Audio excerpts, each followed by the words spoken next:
Truth is ever to be found in simplicity and not in the multiplicity and confusion of things. Isaac Newton.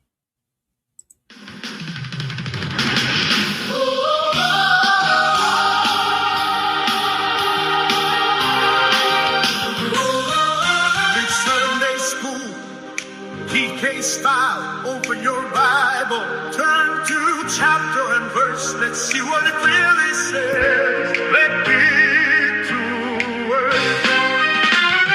I went down to the garden to see what I could find, but I brought a cold scalpel for the architecture of the mind.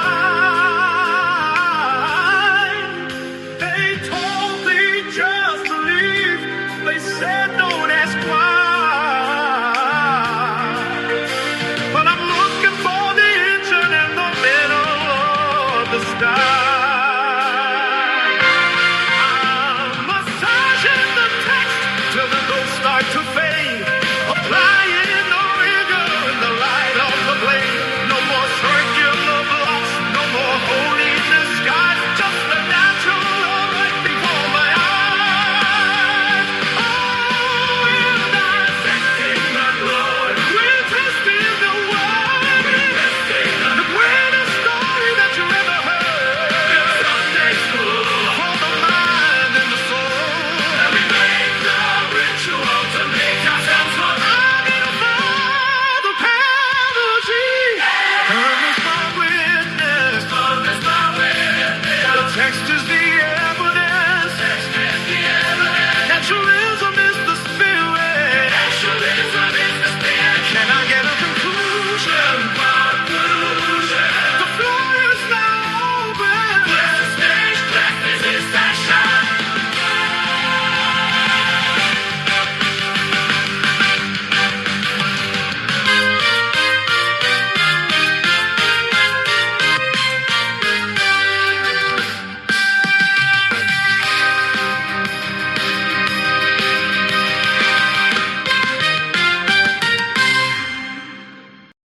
Good afternoon, everybody, and welcome to another episode of Pseudokillas Sunday School. Today we continue our special series, The Bridge, Part 2. In this series, we explore the fascinating transitional figures who stood between two worlds, the fading world of mysticism, alchemy, astrology, and theological authority, and the emerging world of empirical science, rational inquiry, and natural philosophy. The scientific revolution was not a sudden overnight transformation. It was a gradual epistemic shift, a bridge between ancient modes of thought and the modern scientific framework we recognize today. Figures like Galileo, Johannes Kepler, Isaac Newton, and others often carried ideas from both worlds simultaneously. They practiced astronomy while entertaining astrology, pursued mathematics alongside alchemy, and challenged old authorities while still operating within it. Deeply religious society. Today, we continue tracing that intellectual transition, examining how these bridge figures help lay the foundation for modern science while still remaining connected to older traditions and worldviews. This is the Pseudo Sunday School, and this is The Bridge, Part 2. All right, folks, that's my little intro. Don't forget to thumb up the show. Don't thumb up the show. Let everybody know Pseudokillas is here with another Sunday school session. This program is going to transition into the more theological examination of our belief systems and our cultures, and how these things would, and we'll examine them under this new rubric that we have developed since short, right? We are practicing now scientific literacy. We are applying this to our everyday life, and we are evaluating our own belief systems, how we come to them, how do we codify them, how do we quantify them. But before we get there, it is important that we examine these transitional figures. We dealt with it last week. We looked at not only Newton.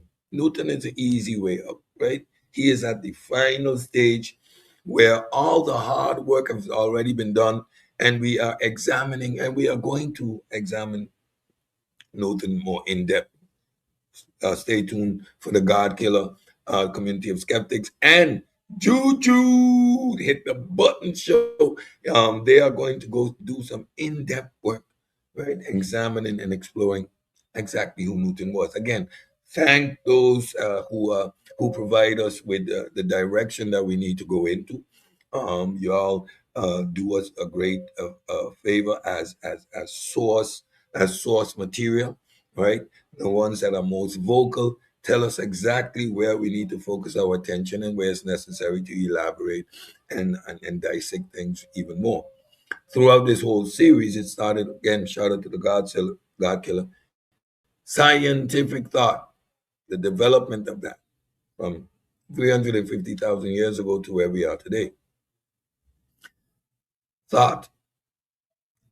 It has always been, this conversation has always been about how we think, how we gather, structure, and organize our information as individuals, as a society, and as a world in general.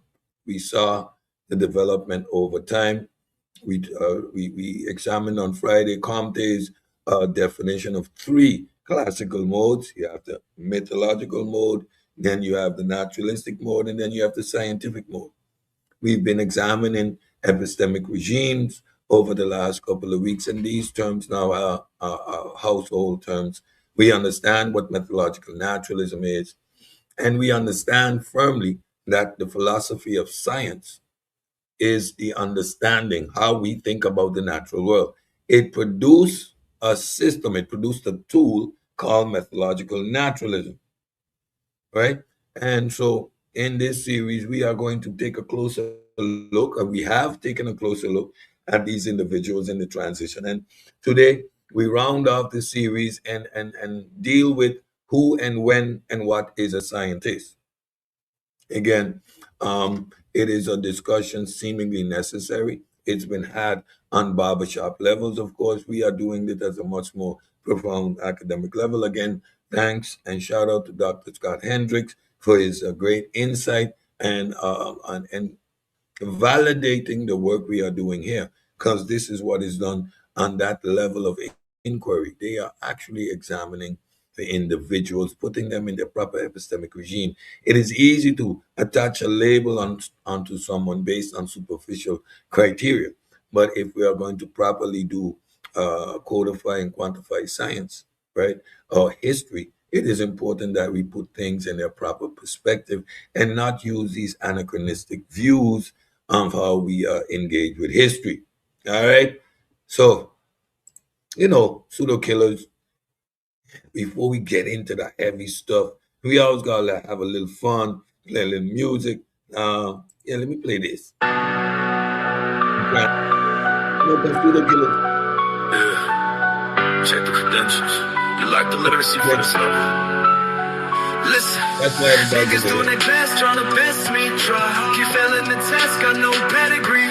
Pseudokillas top dog versus ticks and fleas. Get them off me. Trendsetters, everybody follow me. I'll make you beg for your life, praying on your knees. Little dudes ain't on my level, too hot, 33 degrees. That's boiling, just so cold with it, watching niggas freeze. Ice, psycho, bleed, flip, flamin', nigga, please stop. Got everybody talking science, but they can barely read. I said the ignorance is like a fucking disease. I'm really starting to question the mental capacity. High school dropouts wanna compete with me. After class, get your weight up, it's a long time to where I'll be. Trying to retrofit the data just to match a prophecy. Nonsense, claiming ancient secrets, but it's really just a reach. Hard to learn a lesson when you're dying just to breathe. Please, class dismissed. Top floor view, stay grounded. Ain't hard when you sit at the top. Give you if you're coming for the stars. The missiles ain't got the target on lock. Don't play grounded in my game, steady as a rock. Ain't hard when you sit at the top. Give you if you're coming for the stars. Missiles ain't got the target on lock.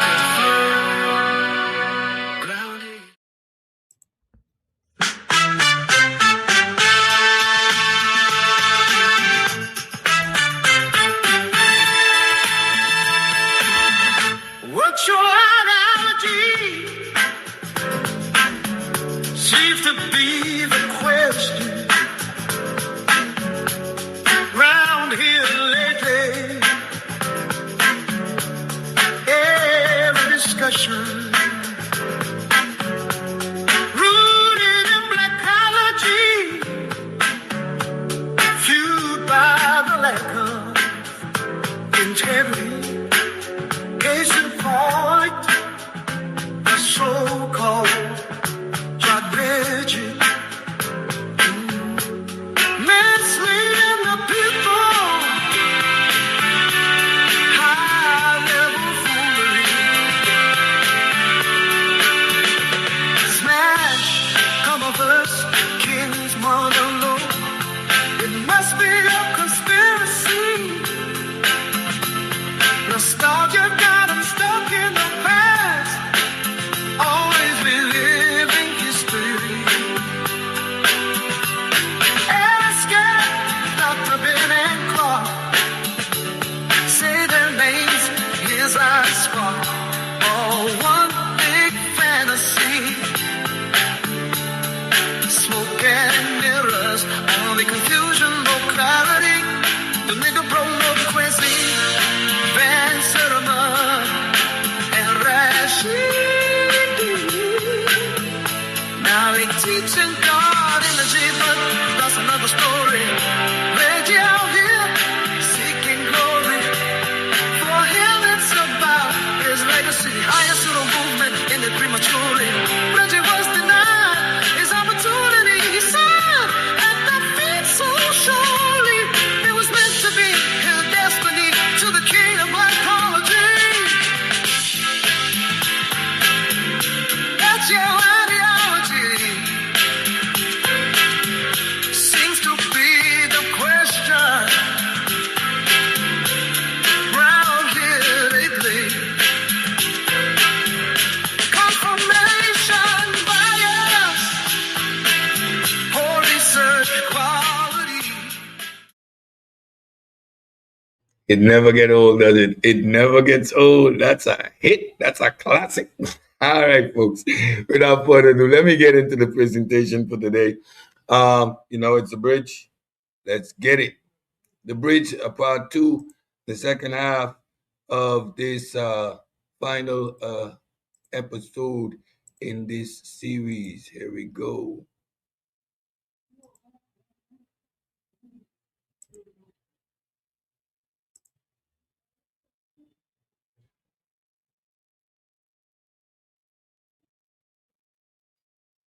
To move. Sometimes we need to cross over. Indeed. We need to use a bridge. While you're on the bridge, though,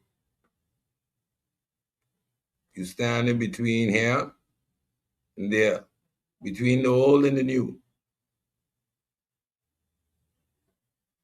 Transitioning, moving from one place to the next. The bridge. These individuals are bridge characters from the old to the new.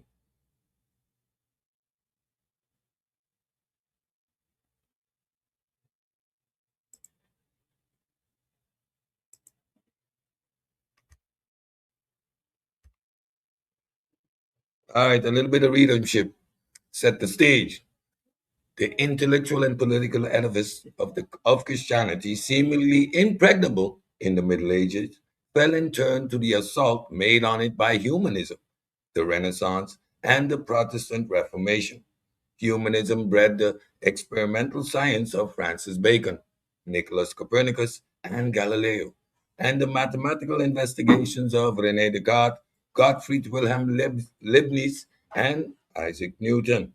The Renaissance rediscovered much of classical culture and revived the notion of humans as creative beings. And the Reformation, more directly, but in the long run, no less effectively, challenged the monolithic authority of the Roman Catholic Church. For Martin Luther, as for Bacon and Descartes, the way to truth lay in the application of human reason. Both the Renaissance and the Reformation were less moments of intellectual liberty than changes of authority. But since they appealed to different authorities, they contributed to the breakdown of the community of God.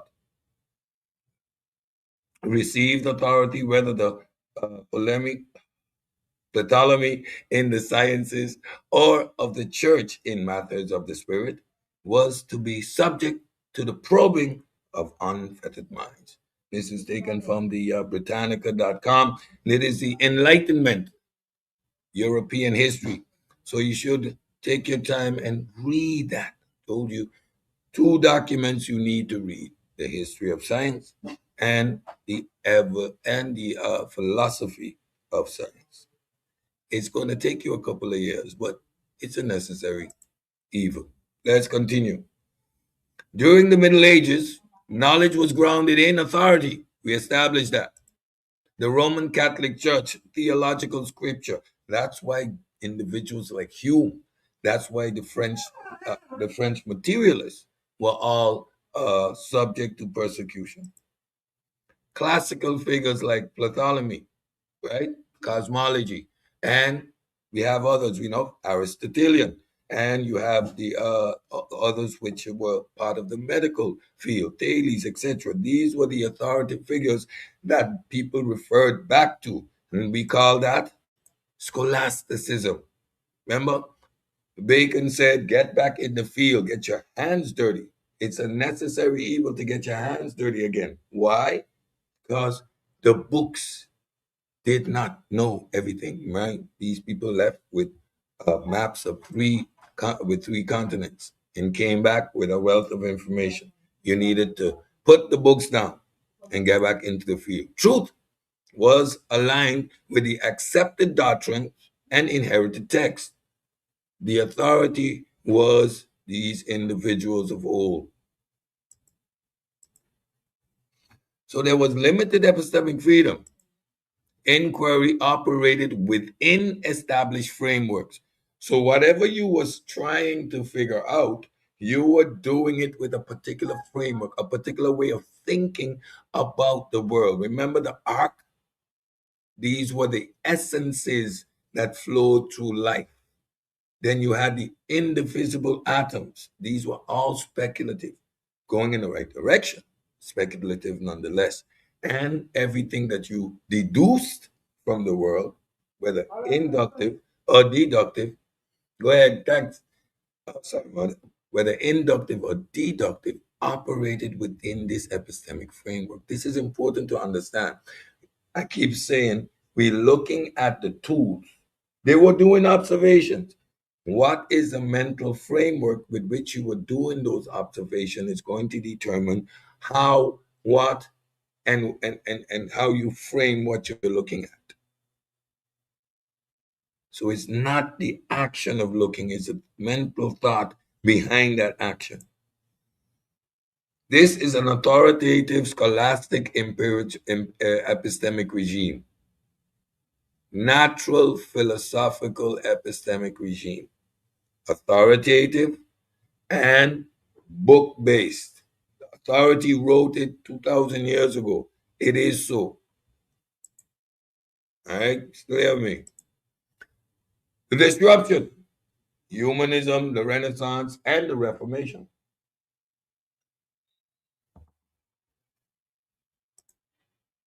Humanism recentered human agency and intellectual capacity. So the first thing was the shift. No, no. We are not assuming or taking authority from the books. Bacon was the first to say, roll up your sleeves, go out there and investigate. These damn sailors know more than all of us. We are here intellectual voids. Descartes was trying to save his neck.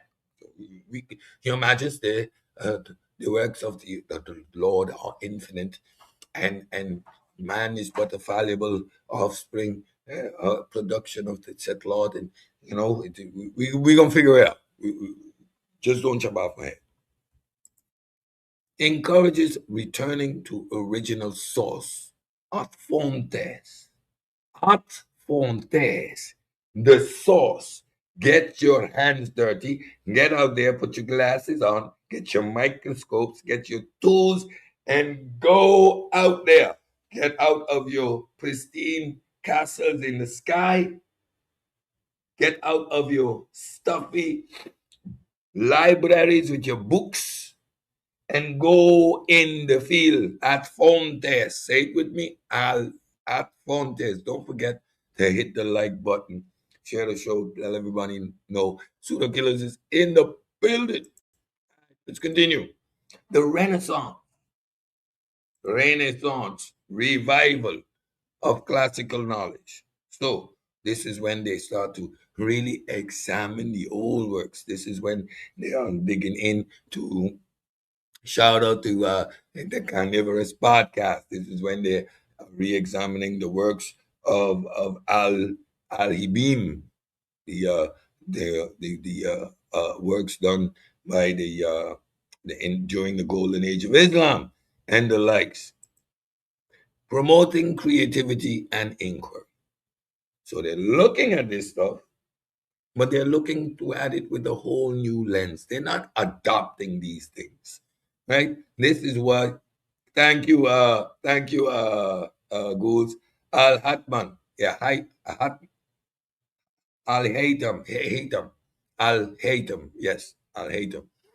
His optical works, etc., was further investigated, worked upon, developed. Right? They take this material and they don't just apply it. It was authoritative. There was no real structured, a systematic approach to it. So it promoted inquiry and creativity because they were no longer bound by the authority, yet they were examining the classical works. It's important to understand this because far too often the perception is created, they went and gathered all this and this is the knowledge they used. No, it was data. It was data, not knowledge. It was just data. That data subsequently was processed. The Reformation, for example, Martin Luther, he started to challenge the authority of the church itself. Like, challenges centralized authority of the church. Like, wait a minute. No. This God thing belongs to human beings, right? You don't have sole ownership of it. You don't get to dictate. It doesn't work like that. They ain't having it. Introduces competing interpretive authorities, scripture, individual consciousness, my freedom to read and interpret based on the ability of an individual to understand. You are no longer telling me what to read, what to believe based on having the books isolated and dictating to the people. No. We ain't having that no more. Mind you, at this time, don't forget, Hume and those guys over there are just pew, pot shot in the church, shooting holes up in these philosophical paradigms. This is all happening at the same time. Can you imagine the turmoil? The turmoil. Like, we live in a relatively, quote unquote, peaceful time where individuals like myself can actually be out here and doing this type of work, putting down this type of information, etc. These dudes were risking their very existence. You saw what happened to the French reformers, the French materialists. They had to flee. Galileo, they wanted to deal with this man or dealt with him, rather. What are you doing? How dare you undermine the authority? If you remember, let's go back to Descartes. Descartes was trying to save his own neck. This is volatile time. The guillotine in France, ping. You see that the beginning of these things started in France, England, then it spread to Germany, as we saw with the Vienna Conference Most of the confusion in the early 20th century was in Germany. So you see, this is not a one spot, one place. It is intellectual development and the spreading of knowledge. These movements didn't create full intellectual freedom. They fragmented authority. So when authority is collapsing, what does it produce? Individual thinkers who allow the freedom because the authority has been fragmented. Take away the power from the Catholic Church. You got the Protestant Reformation. You got the Anglican movement in England. Everybody's doing their own thing now. So people getting bold. That's why Hume over there, loud outside.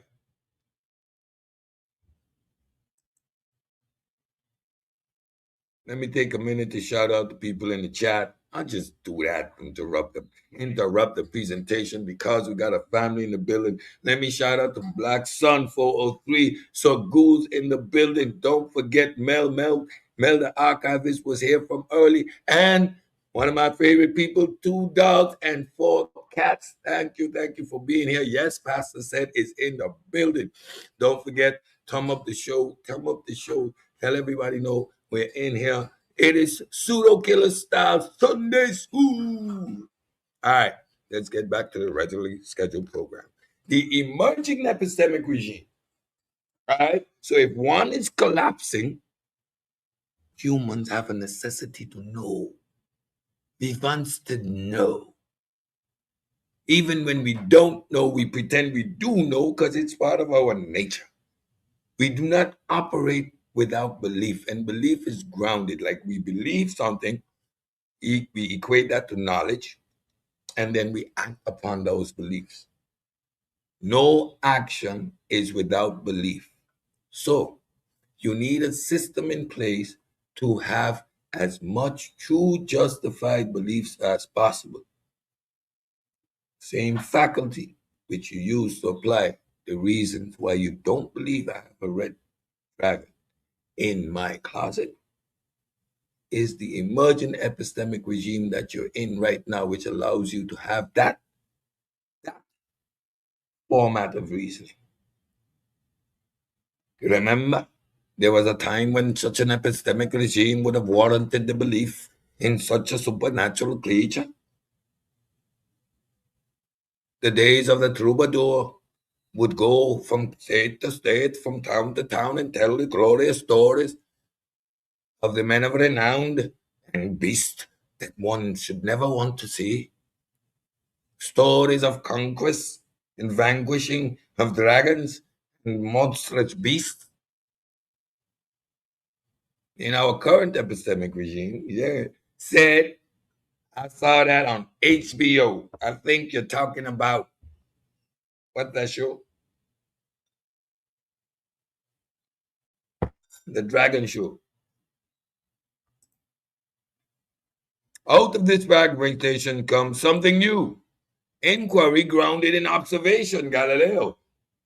Tools being applied to further our senses. No longer can a Galileo accept the philosophical framework which dictates uniformity, symmetry. The data that he is being provided with does not allow him to conclude such. The philosophical framework does not match the observation. Which one changes? Let's go back in history.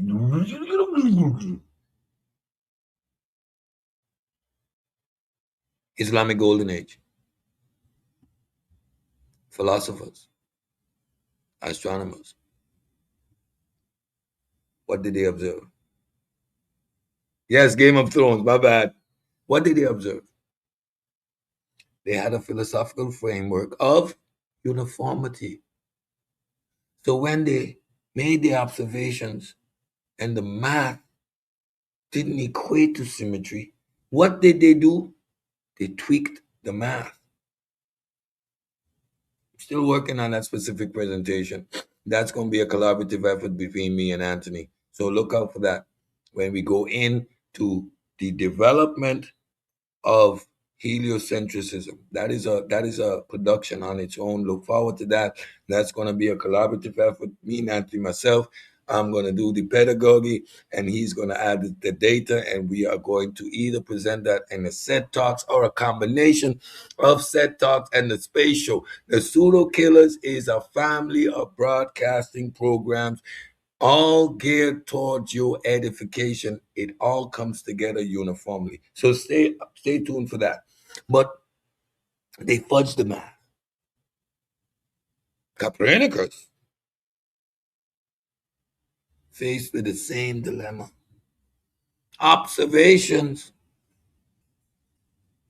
calculations do not match the current paradigm. Symmetry. What does Galileo do? He is the first one to rearrange from a geocentric to a heliocentric. He's a perfect example of an epistemic regime producing a serendipitous outcome that is actually correct. His intent was not methodological naturalism. His movement was to remain within a philosophical framework. So it could have been any way. We were just lucky because what he do, he moved the sun to the center, but the lines remain symmetrical. To fit the math within his philosophical framework, he needed to do that. His philosophical framework was what guided how he applied and rearranged the observations, because the observations must fit within the epistemic regime. This is the format created at that time. Shout out to Kent Logan, the executive producer of the Pseudokillas platform, the executive producer of Set Talks. Thank you again, Kent, for creating this space where I can do what I need to do as part of the Pseudokillas to fulfill a mission that we set out on years ago. Thank you once again. So let's continue. So now, Copernicus still had the symmetry.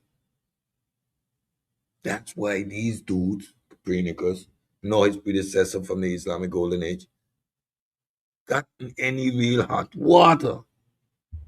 Because the philosophical framework remained intact. Galileo, on the other hand, said, nope, evidence, the evidence, the evidence. The evidence is what the evidence, what the evidence is the evidence.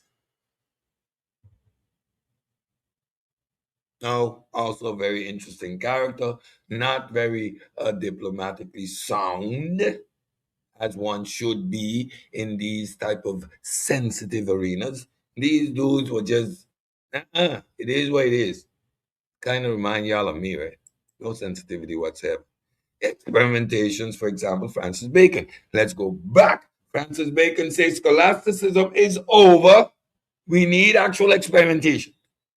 So now when you actually start to do the experimentation, you are now forced to do your observation within the framework of these experimentations, because the experimentations now is going to provide you with the data you need, because the data you've collected over the time is no longer reliable. There's fallibility in there. Mathematics, for example, Newton, Rene Descartes, Gottfried Wilhelm Leibniz. There's a order into this. Rene Descartes. Shout out to Roy Chess. You can't use that stuff in today's reality, my brother. Rene Descartes' attempt to use his rationalism to deduce the world by means of his inductive reason wasn't it. Isn't it? Applying Rene Descartes' rationality to the world allows a man in 2026 to answer the question with all sincerity: does the sun rise and set? With a yes. You have illustrated the limitations of the way you process information, my good friend.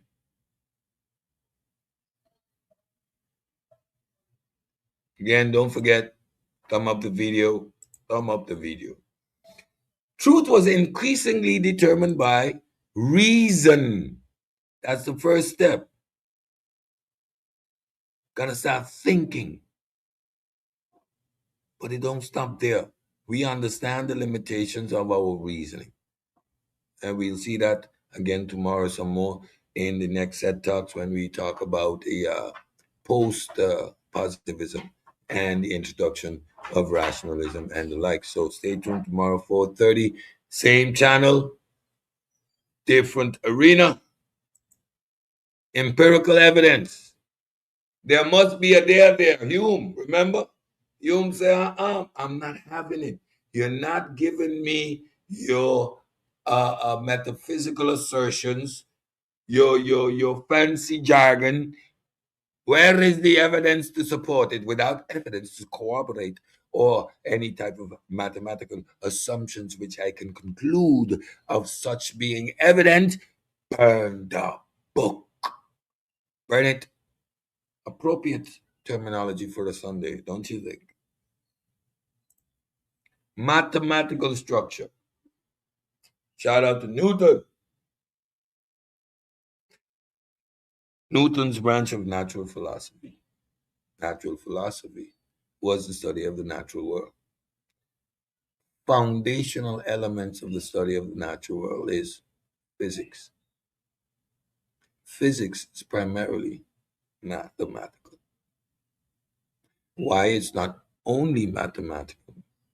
Because mathematical can be abstract. You can have theorems which are purely abstract, have no grounding in empiricism. That's why you have two branches of physics. You have astrology, astronomy, and the likes, and you have theoretical physics. John Carroll and the likes that are engaged in what if by means of redistribution of the actual physics that underpin reality.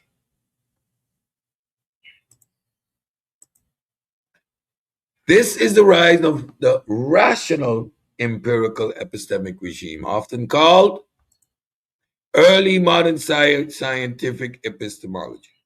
So now that we've gotten deeper into the subject, you see that even once the transition was made to science, to methodological naturalism, it still required structuring, organization, filtering out the pseudoisms, the Vienna Circle, Karl Popper, because of the intellectual masturbation by dudes like Freud, who had a plaster for every soul, who had an excuse for every phenomenon. Nothing could be falsifiable. Everything he had an answer. Right? That wasn't science. But this is an early modern scientific epistemology. Rational empiricism. This led to things like deductive reasoning.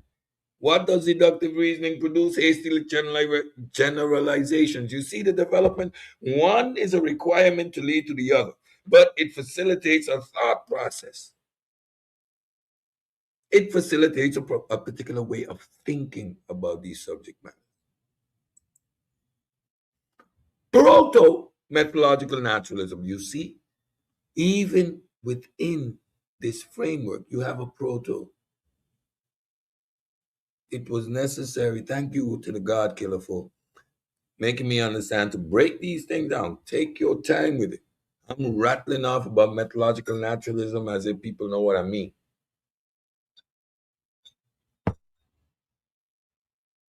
AKA, not everybody's a nerd like you.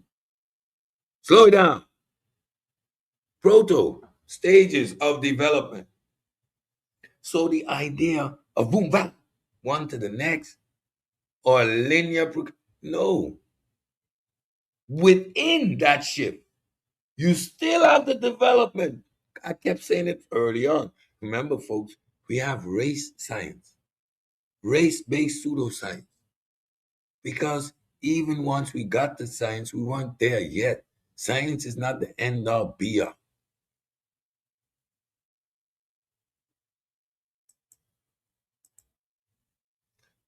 A transitional epistemic regime shifting from medieval authoritative scholasticism to an early modern rational empirical framework enabled by the fragmentation and the constriction of traditional authority. So, what you see here is in the first early epoch of the scientific revolution, you had the dismantling of the authority that needed to take place first, the fragmentation. Now, not the complete dismantling, because we are here doing Pseudokillas Sunday School. Go figure. The breakdown of an empirical system. Remember the sailor that came back completely ignorant? Not the sailor that came back who now had more understanding of the world than all the scholars, all the philosophers up in their ivory towers in their suits and ties. The sailor came back and told him, hey, you, you, you pompous ass. You don't know a damn thing, do you? You set me off with a map with 3 continents on it. You told us that it were only 3 places. You bloody fool. You don't know nothing. Look at him. Look at him, fellas. He's up in his pompous tower thinking he has all the knowledge with it, walking around all sophisticated with his nose in the air. Your books are fool's play. I have no requirements for your bloodletting. Got nerves. Some all around the world. Heals me quite fine. Heals me quite fine. Take this one here for malaria. No bloodlet. You guys are crazy. You don't know what you're talking about. Get out of here. From one day to the next, the dudes that had all the respect became the laughing stock. Authority crumbled. Those monks for sure didn't know damn nothing. These dudes looking, huh? Get out of here. They come into contact with other cultures, other traditions now. Like, nah. Been around the world. Everybody got God. There's some people, they got 7 and 8 gods. Some of them are pretty nice, sir. There's a festival over in the islands for the goddess of fertility. The goddess of fertility. And they be having a really good time. I think they're having a really good time. I rather enjoy that goddess of fertility. What's her name again? Calypso? Calypso. You dance the Calypso. Hmm. The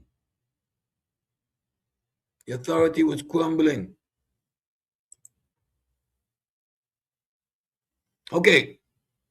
So now let's look at the chronology of these bridge figures. Nicholas Copernicus, born 1473. This is prior to the discovery of the New World. Nicholas Copernicus' heliocentrism proposed while retaining classical ideas. He is a perfect individual to examine. He led to heliocentrism. Yes, the world, the sun is at the center of our solar system. But when you examine the why behind him, are you going to call him a scientist? He's not even practicing methodological naturalism. And look when he's born. Look when he lived. I said, okay. Well, we didn't mention him. Okay, Francis Bacon. Francis Bacon is well within the discovery of the New World. This time, they're being bombarded with new information. Articulates empirical methods before it is fully practiced. He said that sailors laughing at them. They're losing power, authority. People coming back from all over the world. No, no, no, no, no, no, no, no, no. This must change. Galileo, observation and mathematical challenge authority. He was the one really challenging this madman here. Yo. This perfect symmetry, how you got here? Get out of here. It's in the clips. Elliptical model. Johannes Kepler. Data driven laws mixed with mystical geometry.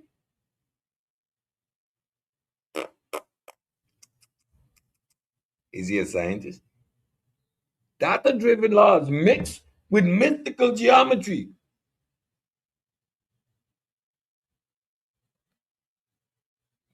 Look when he's born.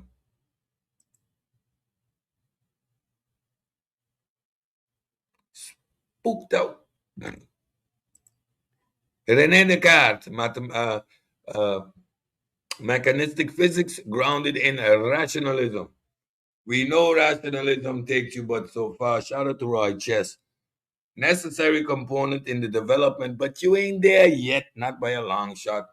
1596 to 1650. Remember these time frames, remember these figures.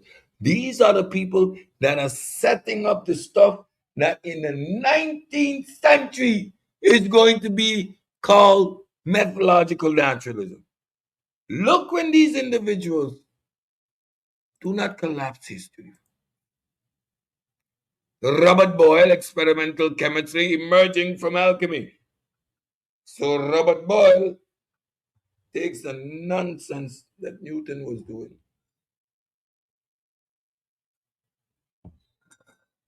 Works his way on up out of there. 1627, 1691. Is he a chemist? Is he a scientist? Is he? What epistemic regime is he still on? Is he in that transitional phase? Is he on that bridge? Firmly. He's on that bridge. Isaac Newton. The man, the myth, the confusion. Mika, I see you. Herbert Giles, what it do, what it do. Thank y'all for being in the building. Don't forget, again, time of the show. Share it on your social media. Let everybody know Pseudokillas is in the building. High quality, high level academic material synthesized in a way that is palatable for us in the community. We talking philosophy over here and enjoying it. Thumb up the video, folks. So Newton is the big case. Mathematical unification of physics alongside alchemy and theology. What's going on here? Serious B in the building. Now y'all got to understand. Although he's a bridge figure, ain't got no physics without what he did. And this is why the serendipitous nature of these people are is so interesting to dissect. Again, Newton, check when he's born. This man saying, gonna take it on him. He is going to prove God. He is going to reestablish the authority because he is the man to do it. I'm going to shut it down. Newton, West Side. Imagine the whole of the establishment rock. Newton. Newton's gonna rock. He gonna put it back down. God gonna be established. Done with it. I'm working my alchemy. I'm gonna do this thing. I'm gonna show y'all. This is Newton. Look, what's his face? I'm gonna show y'all. Newton lift up his head.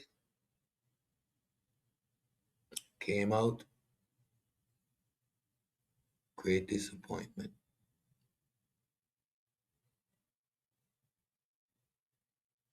Utter trepidation in his soul. feeling like a complete failure, loser. No matter how, no matter how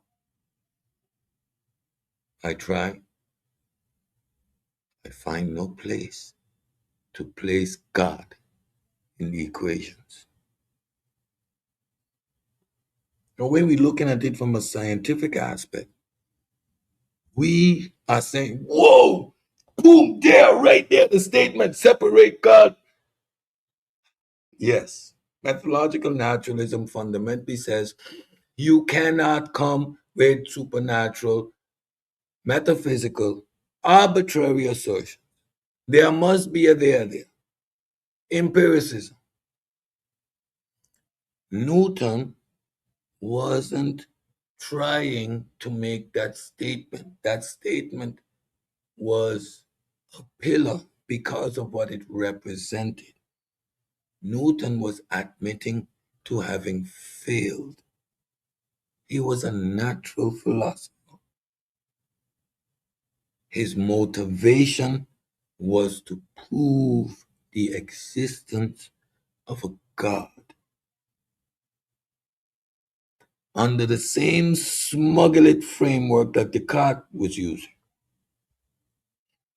Abstract, actuality, triangle, if I can conceive it, and it be no less valid in reality, then my conception, my rational conception of a supernatural agent is equally valid. That was the foundation on which Newton was building. He was going to take it a step further, but actually demonstrate Newton is the father of science.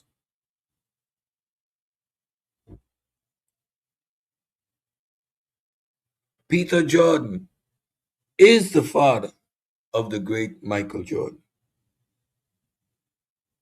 Peter Jordan isn't Michael Jordan. Newton is the father, established the foundation of what later became physics. He's the father. Father produces the child. The child is that thing. Child grows up and becomes that thing. Process of it maturing happen steps. We're gonna get into that as well with Thomas Kahn. Stay tuned to Wednesday's episode. You see how we work. Far, far developed. So when we are actually examining these individuals, and you understand that to put things in its proper perspective, you need to deal with the epistemic regimes that they function under. Then you dig into their mental state. What were they thinking? Why? Because the philosophy of science says, that word says, it is a thinking thing. How do we think about the natural world? Natural philosophy was an outdated form in which it was authoritative. By dismantling that system, we produced something called methodological naturalism. It came from these figures who walked on the bridge. Colloquially, anachronistically, romantically, we apply certain terms to these individuals. Accept it. But when we're having an accurate scientific conversation, there's no need to go beyond what the actuality is. There is no actual documentation other than historical revisionism or anachronistic application, romanticism. Depending on the field of study, you're going to have a particular hero. If you're into physics, you're going to look at Newton and Einstein, right now, predominantly. Us more into the biological and biochemical environments, we who view evolution, we look to Darwin. This is the particular field of study that we're engaging in. You need to understand the clinical dissection from the romanticized and the personal opinions. Subjectivity versus objectivity. Objectively, look at the time in which he existed. These dates are relevant to the discussion. The scientific revolution as a process, not an event. That is fundamental for the understanding. So the time overlap. These figures are not sequential replacement. There is no linearity here.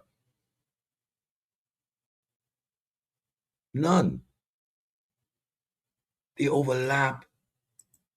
They overlap heavily across the 16th and 17th century. This is 100 years of back and forth, of development.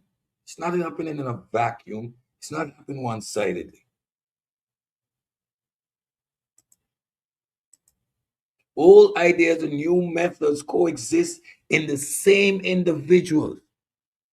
Like we are departing from a time where we understand evolution. So we are not living in both worlds.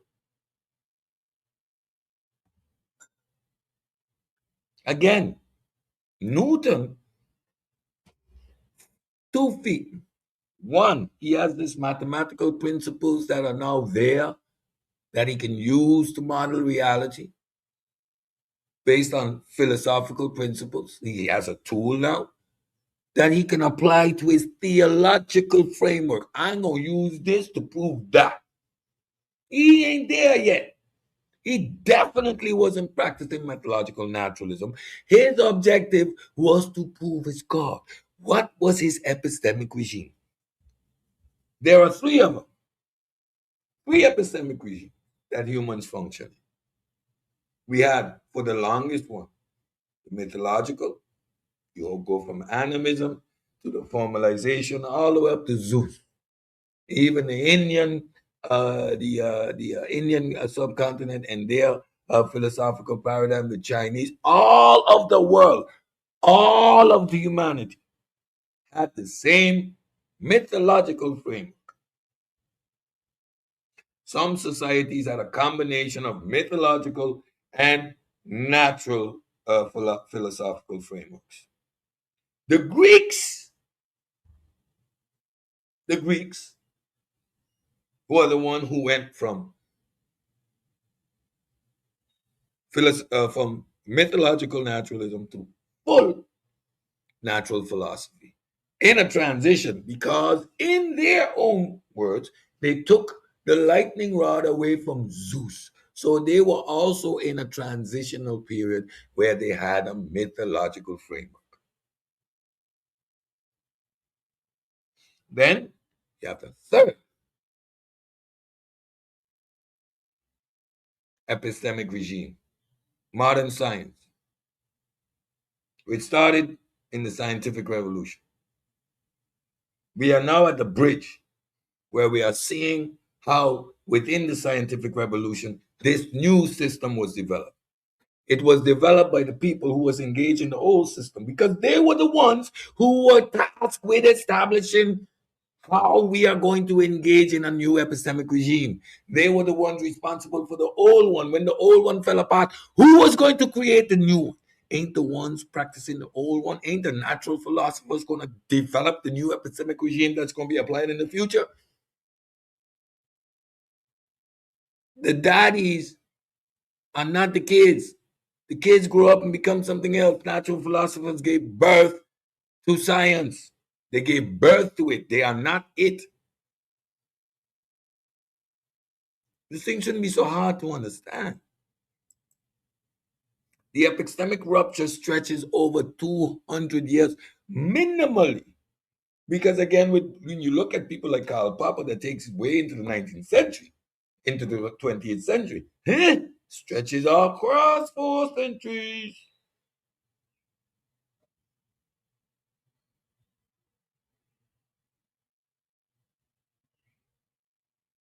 Remember that Karl Popper yesterday? So even in our modern context, we have the Vienna Circle. They had a conference this year, 2026 or 2025. Science is always self-correcting. It's a never-ending process. Science didn't begin in one year. It established over generations. Copernicus dies the year Galileo was born. Copernicus dies the year Galileo was born. Galileo still had to grow up. He grew up understanding the symmetry that Copernicus left behind. That was what he had to deal with. That was a natural philosophical paradigm. The shift was to facilitate the symmetry required by the regime, by the empirical regime, because it was top down. Galileo overlaps with Kepler and Descartes. These overlap. So he's fighting a three-way battle. He got data. He's seeing what he's seeing. He's under this epistemic regime. He ain't having none of it. Galileo ain't having none of it. Galileo, if you want to call somebody a full methodological naturalist, is Galileo. Galileo ain't having none of it. But he's dealing with Kepler, who's spooked out, and Descartes who's telling him rationalism is all that is required. And he got hard data in front of him saying, no, no, no, no, no. No, no, no, no, no, no.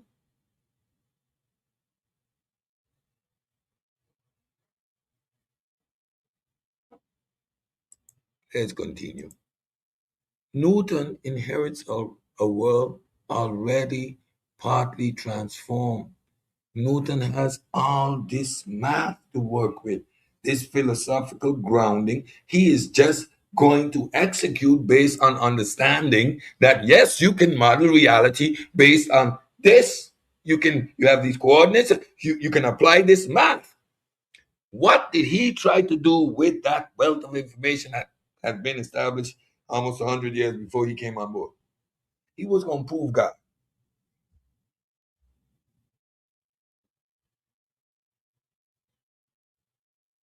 He was going to prove God. His philosophical framework was methodological naturalism. And this is the serendipitous nature of science. This is why this story is so fascinating. We live in a world that we can now have actual grounding in based on people who weren't even attempting to do that. This stuff is fascinating. When you put him in his proper perspective, he gains more value. And science has more credibility. Science is a despite. Science is like Africans, despite everything they did to us, we still here, we shining, and we better than ever. There are so many ways in which science and the scientific revolution represents everything that we as a people been fighting for. The liberation of our minds, the authority taken away from the man, put back into nature. We lose sight of that. We got caught up in the race instead of caught up in the game. Science is our tool. Science is a symbol of rebellion. Science is the thing that took the authority away from the same people that enslaved us. And y'all do not want this? Arguing me about their religion. The same thing that enslaved us are you fight for. And the tool that liberates us, y'all. So you thought those tomato sauce.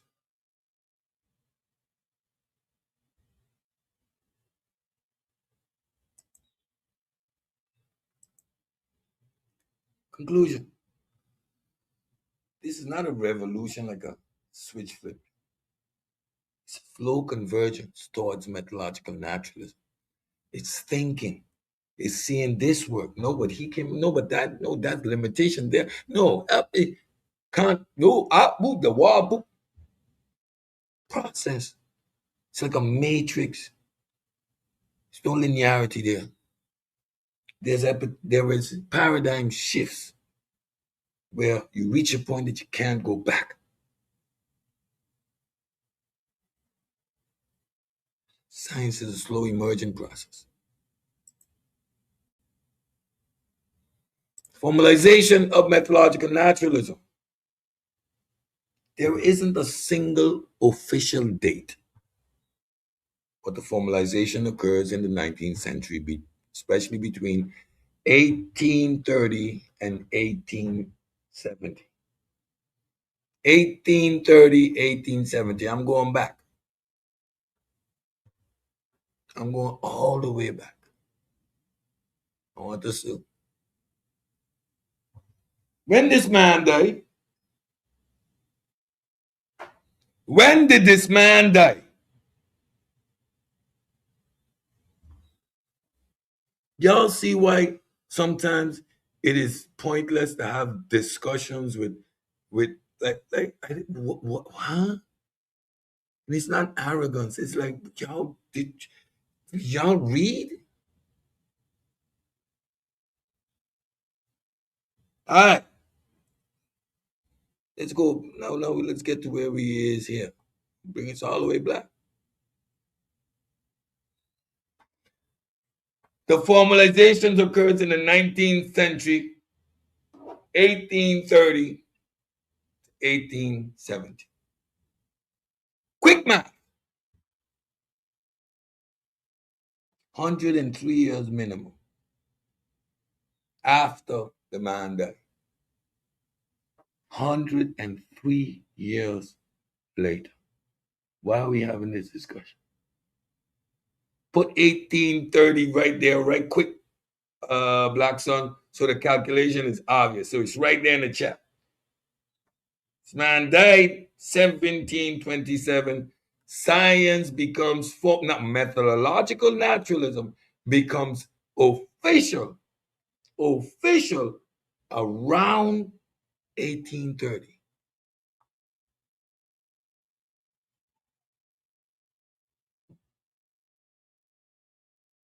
Peace to Nepal.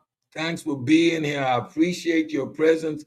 Shout out to Sister Nepal in the chat. And you're right. They say those people don't matter since they're not black. Yes. But these people gave us the tool to stick it to the man, the tool to take authority away. These people were fighting the man. So if you're right here, you realize it's not a color thing, it's an authority thing, it's a power thing. Our oppression was masked in both. So I'm going to ask y'all again, why are we having a discussion whether Newton is a scientist outside of the preview of those who venerate him for the field that they are in? 103 years after.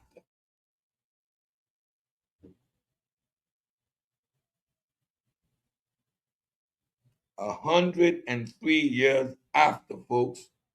I'm a keep hammering it because when this discussion started, it was infantile, stupid, and childish from the beginning. Non sequitur to what we were doing. Of course, this is all part of the curriculum that I'm putting down. This is a curriculum, yes.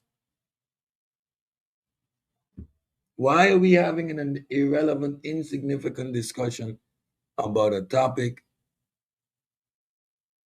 about a framing that develops 105 years, 103 years after the man died? Y'all see what I do? Like, call me arrogant, but I've been doing my work. So there's certain conversations I don't get into because they are infantile and they're ridiculous, redundant, and stupid. At least 103 years later, at least. I'm gonna leave it right here so it can sink in to the. Let's continue. Key moments. Uh-oh. Augusto Comte. Remember positivism? We just did that. Newton thinking about any positivism, structuring anything like that. Snake oil salesman. He was a snake oil salesman himself with his alchemy. Comte defined these three epistemic regimes. He clearly identified the one that Newton was on. Some 100+ years earlier. Y'all stop playing with me. Stop playing with us. Be in a barber shop. Remember what he argues. Observational and natural phenomena. Where was the natural phenomena for Newton when he was trying to prove God via math?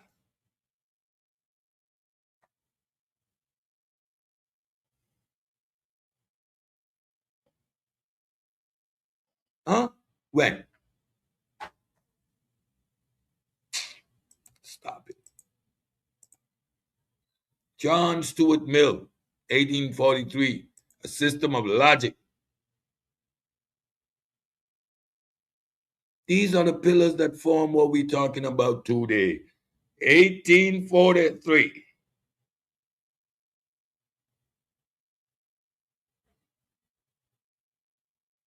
System of logic, framing what is real, what is not, how we apply these systems. Formalize empirical and inductive reasoning as the basis of knowledge. These were the hardy fellows, right? Remember, inductive reasoning as the basis of knowledge. However, what we know off the top,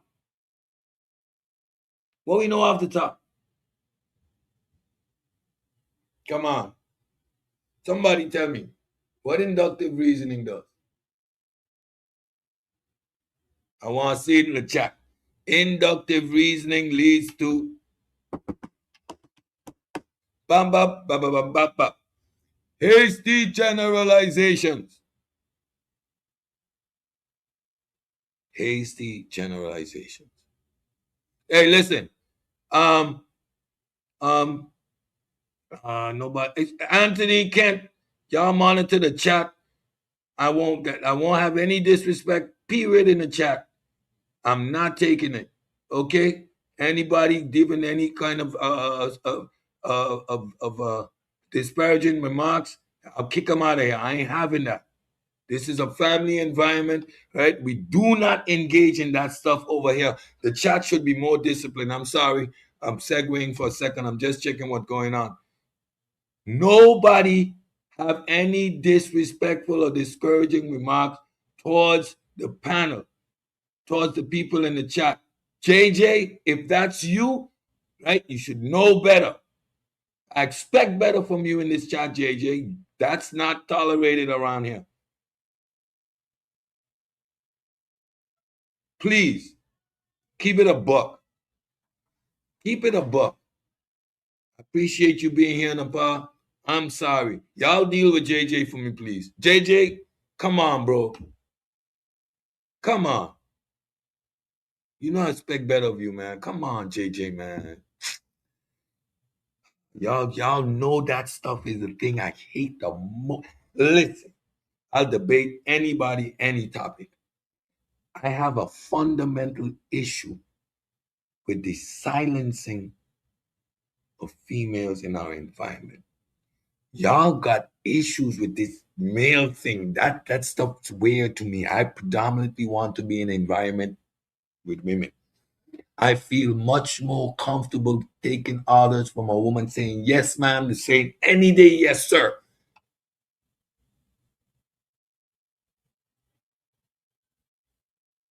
I have such high regards for the ladies in this community, ladies around us. Y'all need to step your game up. Get your intellectual game together. They are going to outwit you, out-tongue you any day. So get your game up. Be on point with your data. so you can keep the conversation right there. Y'all regress into your emotional states as men, not being able to handle a conversation.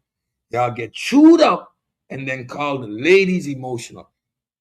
Bunch of weak men around here. Sorry, I come from an environment where women run. So I've never been intimidated. Sorry, I'll get back to it, Mika. You're right. All right. So what he formalized empirical and inductive reasoning as a basis of knowledge. But we understand what inductive reasoning does. It forces us into hasty generalizations, right? Hasty generalization. So you see, it is a development, the formalization of the myth. Remember, huh? How much years is Newton dead? Charles Darwin, 1859, on the origins of species. Again, still a transitional figure. Why? This man was a naturalist. He was trained. He was trained by Africa. He was trained taxonomy, and you know how they fix the animals. Oh, I lose the word right now. Somebody put the when they fix your pets and they present them. So that gentleman is who taught him. Shout out to Reggie. He has an excellent presentation of this over there on the House of Consciousness or on the Community of Skeptics. I think it's on the Community of Skeptics when he talks about the African who taught him. Darwin was going to be a medical doctor. He changed his mind. He wanted to document, quantify, and classify nature. He got fascinated and wanted to see the world. While in observation, in state of observation, his mind, he's doing one thing, right? You're busy doing one thing, but there's this architect in the back there that's overviewing everything. And his mind, he's starting to see this thing. Taxidermy. Thank you, Sir Goose. Man, Sir Goose, Shooter Killer Army. Like, that's my co-producer right there. The speed with which I can pull up a source, everything. Y'all don't know the Pseudo Killers is a machine. Thank you. Thank you so much. Goose. Taxidermy. So while this mind, this architect he's doing one thing, he's drawing and documenting, and all the while this architect is working in the back saying, "Yo, bro, are you seeing what I'm seeing? You see what I'm seeing?"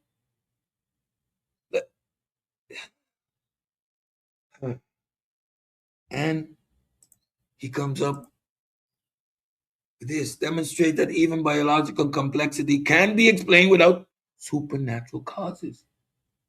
He discovers evolution by means of natural selection. He discovers it. He did not set out looking for it. He discovers it. Serendipity.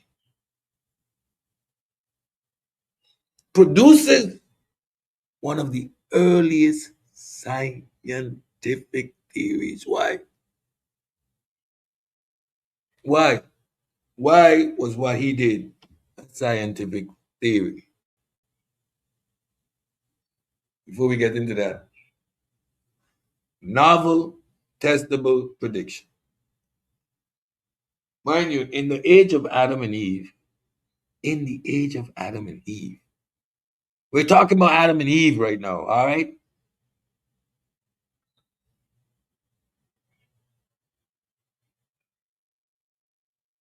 Adam and Eve.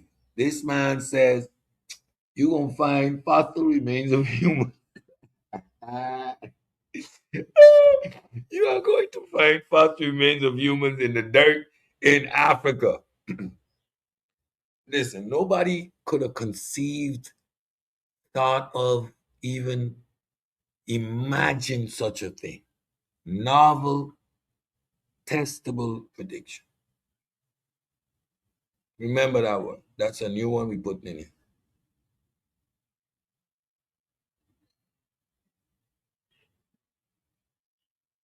All right, chat. Get back to school. Let's stay focused. I think Mr. The anomaly has been dealt with. Appreciate you being here again, Napa. Thank you, Sister Juju, for looking out. Yeah, Juju's in the building. Yes, sir.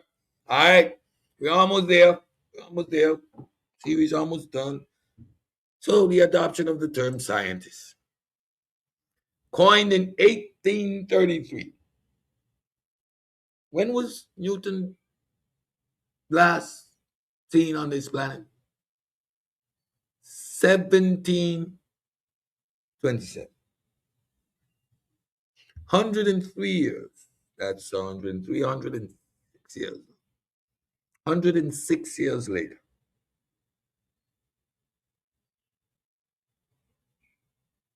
Hmm? 106 years later. By William Ewell. Another pompous dead European. He has no wig on though. That's yeah. Well, 106 years later. Newton is a scientist. Newton is a scientist. No, he's not. He's a natural philosopher. 103 years, 106 years before this term was used, the people that were studying the natural world were called natural philosophers. We are not arguing this point anymore. I've never argued it. I only took it as an opportunity to teach, and that's why I remain quiet in this unnecessary debate. Men of science.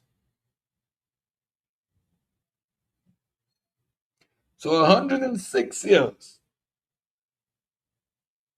before the word came into being, Newton died. So Newton is dead for 106 years. Newton is dead. Newton is dead. 106 years before the term comes into the equation. Why is anybody arguing whether Newton is a scientist or not? Can anybody explain to me now why the redundancy of that conversation when Sosa explained exactly why and in which context it's done? Sosa explained that it's retroactive. Retroactive application of the title. It is done in certain environments to venerate, to honor, or to give credence to people who helped develop this thing we call science. That was clearly explained. All the back and forth and why? The man was dead for 106 years before the term came into existence. Can anybody understand what's 106 years to be calling this man? Like, what's wrong with y'all?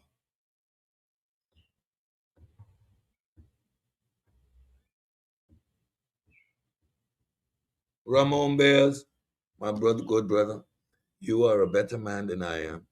I'm so focused on the mission at hand that I did not take that opportunity to wish all the mothers a happy Mother's Day. Without y'all, there ain't none of us here.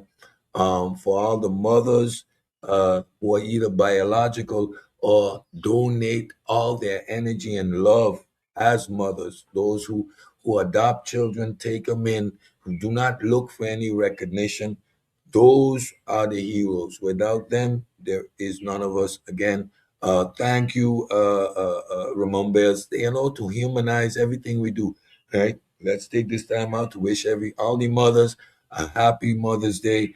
I want to say a special happy Mother's Day to Juju. I don't need to say why.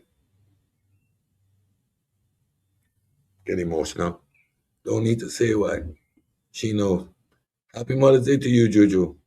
I love you. Everything you do, your inspiration. So, let's get back to work. I'm almost there. We will introduce scientists to to unify disciplines like physics. They needed unification, they needed structure. 106 years after everybody was running wild, we did not at this point yet establish what we call science. Remember the Vienna Circle, all of this, all of this is taking place. It's a wild, wild west. You got snake oil salesman running left. You got this one running right. It's a wild, wild west. So they needed some unification, some structure. 106 years after Newton's death, we well said, let's unify these disciplines called physics, chemistry, and biology.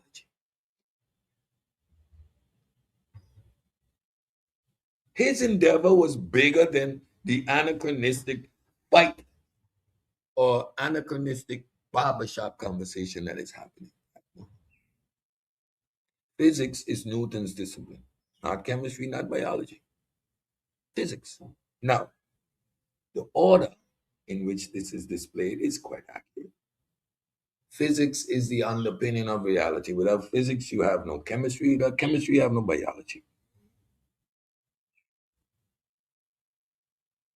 So again, put things in their proper perspective, understand them holistically. The term gained wider acceptance throughout the mid 19th century, becoming a standard by the late 1800s. So now we are almost 150 years, going on 200 years. Shout out to Miss Tiff in the building. Appreciate you being here. The God Killer in the building. All again, shout out, happy Mother's Day to all the mothers, all our mothers. Without y'all, we have no life whatsoever. And my special ladies, three of them all in the building. Miss Tiff, Miss Felicia, and Juju. Love y'all ladies. Love y'all ladies. So now we are talking about 150, almost 200 years after Newton is dead. This man died, 1727. Whewell, 1833, establishes the term science to unify disciplines. That's 106 years after he died. Why are we having this discussion again? Why are we having this discussion again? Let's continue. That's the end of the slideshow, ladies and gentlemen. I hope you enjoy that. I hope you understand the irrelevant conversation and argument we're having right now. Right? Let me go get a drink of water. I'm gonna put the chat down. Let me do this.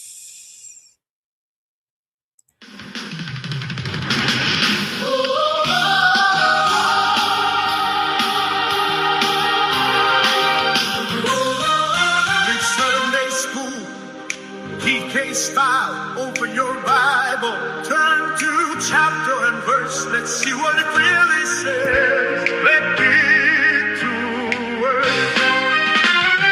I went down to the garden to see what I could find, but I brought a cold scalpel for the architecture of the mind.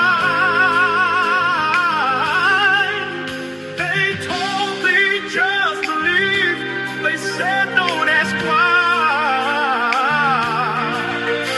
but I'm looking for the engine in the middle of the sky. I'm massaging the text till the ghosts start to fade, applying the rigor in the light of the blade. No more circular blocks, no more holy disguise, just the natural right before my eyes.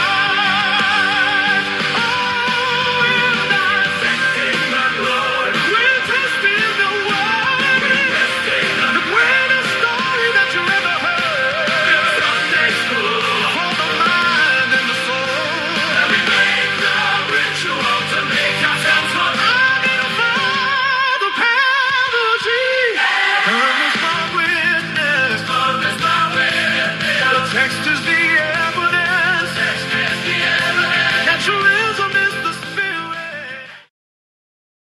I dropped the link in the chat. If anybody wants to come up here, I'm gonna stay on for a bit. Anybody wants to come up here talk about it? It is important for us to see that we didn't have no debate to begin with. It was an unnecessary debate about whether Newton is a scientist or not. So now the term developed over 106 years later. You can retroactively, based on honoring, etc., call him a scientist. But what he officially is a natural philosopher. His framework, what he was thinking, and the modus operandi was that of the epistemic regime of a natural philosopher and nothing else. And that's why when people do what they do, we do this.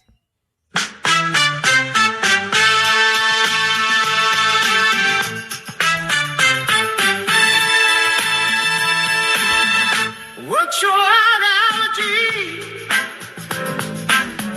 seems to be the question round here lately. Every discussion.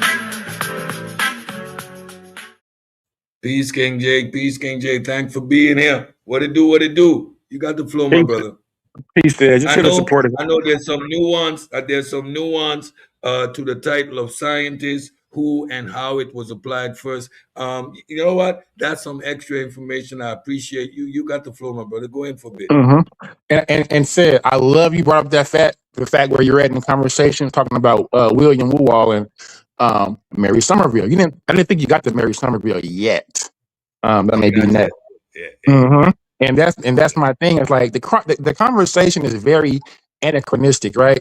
And if we're talking with a bunch of intelligent people, I'm confused at why they keep misappropriating this term and trying to apply it into periods of history where it doesn't apply. You know what I'm saying? Like they're retrofitting terms.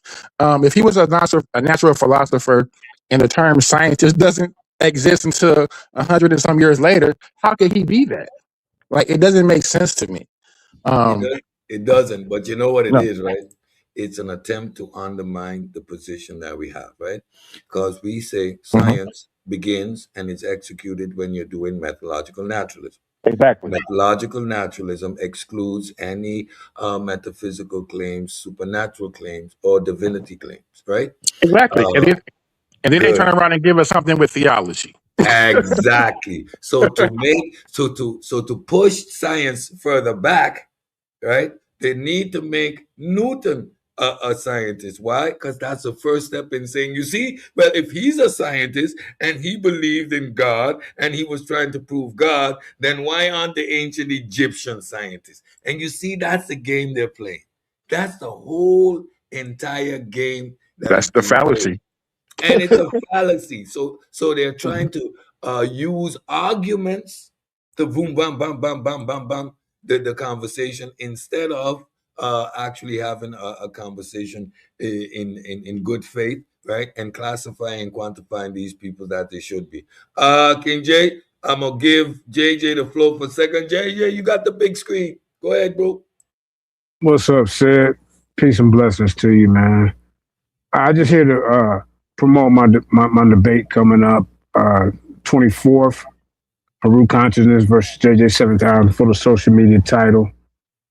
He claims that the netter and netteru means nature. That's some goddamn 2013 polite Jabari madness. I'm gonna show him the etymology of this. It don't mean nature. Netteru and netter is one means God, the other means the plural of gods. I'm gonna show you each word that is described for nature, whether they're talking about earth, wind, fire, or water. So Haru, you might well just shine up your belt and send it to me in Colorado because it's mine now. Yeah, I'm gonna dispel this rumor, this myth that netter and netteru means nature. Y'all been saying this since 2013, and now it's time for me to put it to rest. Period. So the difference between me and some of these other the difference between me and some of these other so-called champions, I can go on the road. I don't stay in no goddamn fishbowl. I ain't scared because the whistles and bells are on my side. Yeah, I'm out, man. I just promote my debate. I gotta go. Not debating, so go get ready for your debate. All right, we had our daily JJ entertainment. It's hard for JJ to stay on subject, bro. It's over with. And from what he just said, he's gonna lose that debate. That's crazy. Yeah, like, God is a dramatic word. This is shout out to JJ. crazy. Shout out to JJ. Shout out to JJ. But yeah, so that's why like in this whole series again, you did an excellent job in that debate. You've been a catalyst, or you've been at the forefront of this discussion. And again, I've always said I knew where you were getting your information, and that's the exact place you needed to be. You were in the philosophy of science, right? And I know Yeah, once yeah, you are in that document, that's a rabbit hole. You are going to be reading for months, and you are going to be keep going deeper and deeper, because this yeah. is not a one-time event. It's a serendipitous event, right? And there are angles. There are things that happen randomly that promoted and sparked another avenue. There are philosophical concepts, right, that are required to engage with. And from early on, the emotional response to Ank's presentation, the development of scientific thought. You do not have scientific thought at 350,000 years ago, because you were busy trying to survive. You were busy with trial and error. You go ahead, King J. And you nailed it right on the head. Your trial and error. I think they make the misconception of mistaking technology and engineering as actual science as well. Yep, Empirical data. We look at the pyramids. I gave the example of the bent pyramid as an example of that process of them trying to figure it out as they went yep, along. Um, they didn't have the scientific method. They had Tim. yep, They yep, had Tim. They had yep. technology, engineering, and mathematics. So I I mean, would they were give just them art too. I would give them team. I would give them art because they had high degrees of artistic expression. So I would give them the team. I would yeah. give them the team. Everybody, Hmm. please don't forget to thumb up the show, share the show on your social media channels. Listen, the Pseudo Killers has been and is producing a university level discourse and material to upgrade your epistemic foundation and your overall synthesis and understanding. Scientific literacy is the tool to navigate reality. It's a vaccine against the scammers, hustlers, and hoodwinkers in our community. Before anybody else goes, Juju. Yes, I just wanted to make a public service announcement um, to everybody. So PK is trying to move in a new direction. And I'm going to say this, I'm only going to say this once.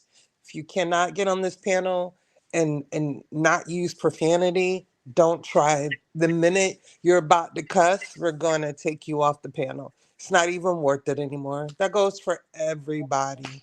Okay? So I'm just making a public service announcement. So don't think we're being mean and nasty. But if you can't respect our requests, then we can no longer tolerate you on our panel. Thank you. Happy Mother's Day. Happy Mother's Day, Juju. And that's just simply raising the Thank you. standard of the platform. You know, Yeah, Yeah, and that's what we're attempting to do. So either you respect us and you can abide by a simple rule, or you just don't respect us. You just think you can get on here and do whatever, and that's just not going to work out for people anymore. Not at yeah. all. It's not happening. We have the. You see the model. Everyone gets an opportunity to speak. You can speak within two contexts. You can either be a supporting a member of the panel, add on, or you put yourself in a laboratory setting. There are no debates. You get to make your statement, and it gets analyzed by those on the panel that are engaging in methodological naturalism. We are not doing the shouting. We're not doing the back and forth. Once everybody's had their opportunity, you will get a chance to speak. Definitely. Decorum, the language you're using, you're not going to be cursing anyone out, right? We are going to stick to the subject matter, and you will have your opportunity. We are not scared to engage at any level, but we are going to do this from now on in a way that makes the panel represent what we stand for. And that's just across the board. And y'all are going to get used to it. Thank you very much, Juju, for supporting what we've been doing.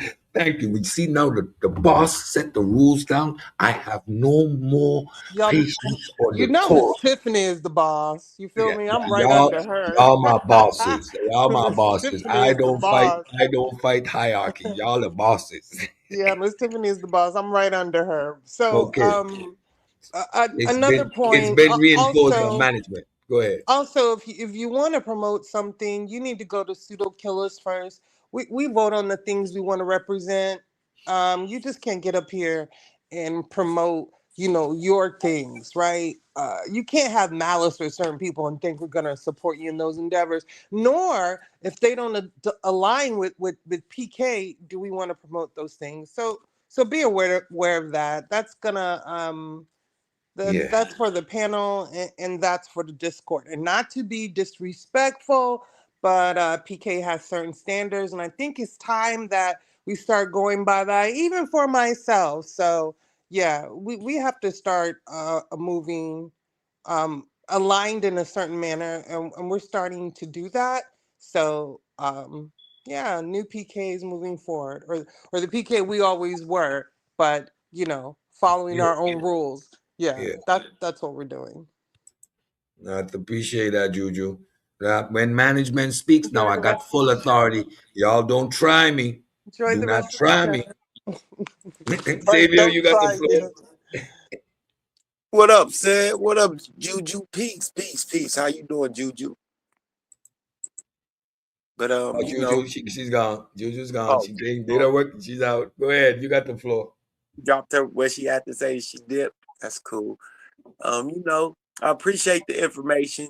And I hope people were paying attention to the steps and the things that were actually expressed and how those people that they are calling scientists were being schooled by a sailor who couldn't read. Facts. Facts. You know how hilarious I find that? I keep saying it because it's so hilarious, bro. Yo, the sailor, people, you need to imagine it. These sailors coming back off the ship, they are smelly, they are dirty, right? These people, when they went, right, they were the ones that were the outcasts. They weren't supposed to survive, right? The low lives. Now they come back and they're heroes. They are heroes in the community. They're looking at the aristocracy and just laughing at them. Bro, it is so funny. Go ahead, Yo, Sid. Seth, this is funny. This right here is crazy to think about right here. Think about all those people who thought people in Australia walked upside down and the sailors came back. Y'all Oh, imagine the conversation. The sailors had to be drunk, laughing like y'all need to drink what we drinking. King J, get in here. That's crazy. Now, go ahead, Stevie. I'm just listening. I'll add on if needed. I mean, it's just mind-boggling to think that these people are saying that the world where everything was based off of belief, somehow this belief equals science. Even the one that they call the father of science was trying to prove God. Yep. It's mind-numbingly stupid for these people to be stuck there. But you know what I did understand though, and even going back to King J's debate, being versed in the subject, like I mean, really being versed in the subject, philosophy of science, I operate, or most of us in a particular paradigm operate with this stuff being a matter of fact. Having studied it, having adopted it, having applied it, it flows naturally in the sequence of us understanding, engaging with reality. Mm-hmm. So to be in an environment where when you talk about the evolution or the development of scientific thought, right? To have the conversation regress so quickly to, so what you mean? The ancients didn't have no science? No, they didn't. Why Real would they quick. have needed science? Like like I'm weirded out because okay, I know science in terms of general information, okay, knowledge, but why would they need science though? Like the hunter gatherer doing science. Well, why would you assume that? You know the level of comfort, the amount of information you have needed to acquire to even start to think in that direction. Like it what? So I was taken aback from the very beginning from the very beginning that we were even having this conversation, your debate, I was like, yeah, this needs to be done. This needs to be done for the health of the community. So this exercise is necessary. Come on, guys, be nice in the chat. Nepal is our guest over here. I appreciate Nepal being over here. I think Nepal would enjoy this level of discourse. Be nice, right? Y'all play nice, right? Where we're not trying to create an environment of hostility. We're inclusive environment. Please, please, come on. Like, we do not need to create any animosity between people or between communities. This is one community. Like, it's Sunday. We are analyzing some data that is impartial and objective. There is no need to get personal. Come on, please. Right? Happy Mother's Day to all the mothers in the chat. All right. Let me play some music, chill y'all out for a bit. Come on, dance with me. Rooted in blackology, fueled by the lack of integrity. Case in point, the so-called tragedy. Y'all don't forget the super killers have to hit the button show.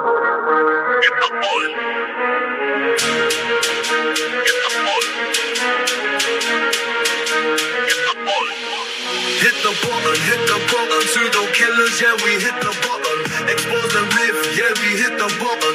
Identify the target, hit the button, hit the button, hit the button. Scientific literacy, hit the button. No excuses, yeah, we hit the button. Pseudo killers, yeah, we hit the button. Shoot you in the slot, yeah, she's taking a shot. Kid dog Kent Logan, making it hot. The drive-by's coming, we calling you out. Pseudo killers in the building, no room for doubt. Hit the button, pseudo killers, yeah, we hit the button. Expose the myth, yeah, we hit the button. Identify the target, hit the button, hit the button, hit the button, hit the button. Got killer 45s, he's holding the base. Set with the rubric right in your face. Ike brings the heat, yeah, the trifecta's here. The section is surgical, the logic is clear. Hit the button, pseudo killers, yeah, we hit the button.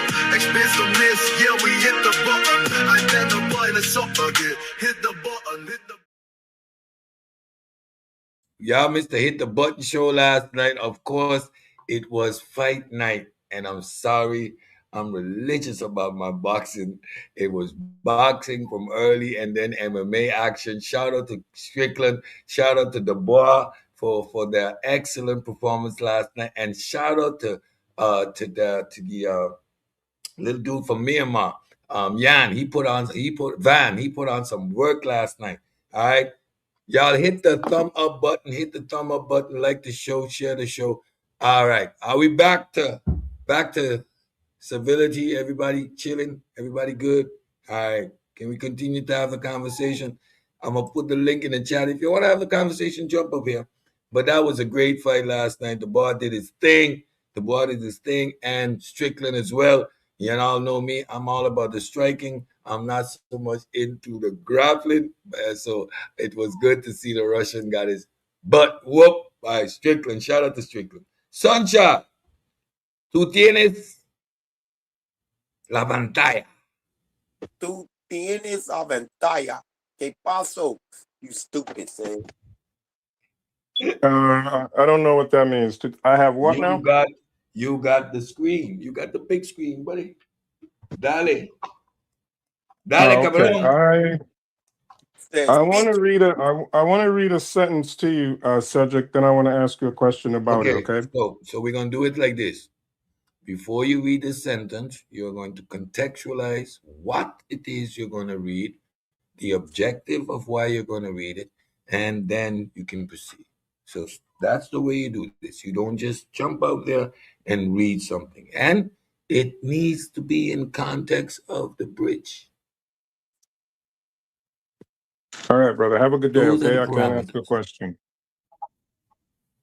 Thought so. Why do you need to Oh, flim no. flam? Why? Like why? Is there not you do not have the ability to stay genuine? Hey, that was crazy. That right there was really, really, really crazy. He came up Like here. that like yeah.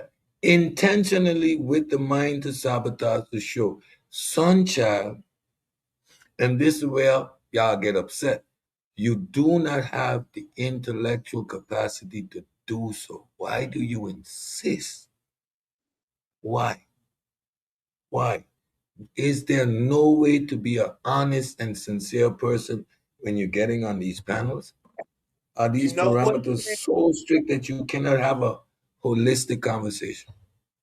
You know what Man, said? I think that I think people have taken the role of what's the word? Provocateur, agent provocateur, yeah. to the point to where they don't want to have honest conversations to where they can't. You, I, I, It'll I, be I think against their nature almost. yes, I agree. The abuse, I don't like the abuse of privileges. That's not cool. And so Goose needs his uh his uh his wrench for sure. All right. Peace out to Sunchild. All that ain't necessary. Yes, you see, all that ain't necessary. So you can't do your flim flammery, so you run out the building. When all of us asking, it was so some sincerity in your diatribe. We're talking about the bridge characters, how these individuals represent a transition. You can talk about the difficulty that they're confronted with. We all must think it's easy for your whole belief system to fall apart. Today, people have difficulty confronting their belief system when we have tools in Mhm. place which makes it easy. Now imagine your whole epistemic regime falling apart and you have nothing to replace it with. What a void it is to exist in. These people were seriously having issues dealing with their state of reality. Y'all think it's he's just a scientist and it's willy nilly. No, these people were suffering, right? Mental There anguish was- in establishing how there- they engage with the natural world. Go ahead, Tibio. the word that the the word that I think will be used is an existential crisis. That's it right there. That's it. Existential crisis. That's it. Thank you. That's what they were suffering, existential crises due to their worldviews being crushed or not confirmed because they were, like Newton said, I got the equations to find God. At the end of all that math, he still couldn't find God. Yep. And people think that he saw that as a sense of accomplishment. No, folks. Based on his epistemic regime, shout out to Dr. Hendrick. Based on his epistemic regime, he was busy trying to prove God. He failed. He failed at that attempt. Again, God Killer Juju are going to do specialized series are going into the man and looking at his work and his words and his philosophical premises, and you are going to see that his whole endeavor, right, was to prove God, right? So he was operating within a natural philosophical framework. The failure of his natural philosophical framework led to the establishment of methodological naturalism. His failure. Mhm. When Fabio said existential Existential uh, crisis, yeah. crisis, I popped in my head of a midlife crisis. Yep, yep, Yes, yep. you know what So I'm saying. we experience that Like, as right. well. And in modern psychology, it's called Hmm. TMT, right? Terror management theory, where Hmm. um, the closer you get to having that existential crisis, because we are aware of our own mortality. This is Yeah. where these philosophical frameworks become even more solidified in some people, and Hmm. others who simply fall apart, or that whole framework falls apart. Either Hmm. either they become more religious, or it falls completely apart in that terror management point of in your life, that existential crisis that we all go through. It's part of being a Yep. human being. Hmm. Most definitely. Yep. It's to some extent they become excessive about the work. Even you know what I'm saying. Um, Very persistent. They're dealing with anxiety, things like that. But like you say, it seems to be when we get to the scientific where they start asking the questions, why or how. They're trying to figure it out, and they're coming up with, armchair theologies and philosophies, to explain it.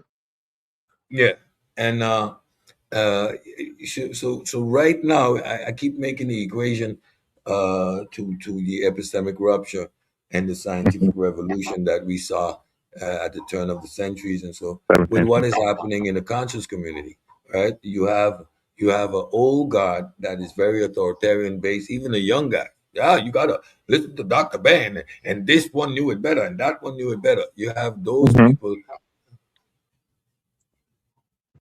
Wait a minute. Oh man, what's going on? Who blocked the pa from being over here, man? This is not. Napai Listen, block. come on, man. We I don't definitely mess need with this on Napai. my show. I am family. Whatever issues most of y'all got, I am family. Star and the pa is family. Like Hmm. I'm on this panel, so I'm representing the pseudo killers right now. I Hmm. represent the community of skeptics right now. Hmm. Okay, thank you, thank you. Good. Okay, she's not blocked, sir. Appreciate you, appreciate you. Like I'm family. I don't know what any of y'all problems is. I'm family. Sar's family. Napaz family. We all family. Okay. Like we get it in. We understand. Sar and me. We know what we're doing. Hmm. We play antagonist, go back and forth. It is a method to the madness. Hmm. Y'all, when I'm on this platform, I don't want no bullying of no one from the HOK, especially Napa and Sa. I'm like, I put my foot down. That's my personal position. And once I'm in the driver's seat, I expect that discipline from the chat. Hmm. Thank you. No, they definitely family. Come on. Y'all need to be, please, Nepal, type something in the chat. Let us know that you can type in the chat. You're always welcome over here. Yeah, tell Appreciate her, it. tell Napai to jump on. Shit, we would love to have her on the panel. Well, for sure. Man, We'd love over to here have on my her. little Gilligan's, on my Pseudokilla Island, doing my little Hmm. Pseudokilla Island thing. Shout out to Nepal. Y'all need to chill. Y'all need to chill. In a Hmm. community, when you argue back and forth, is with the people you care about. People you don't care about, you have zero empathy for. There's no necessity. They don't move you emotionally.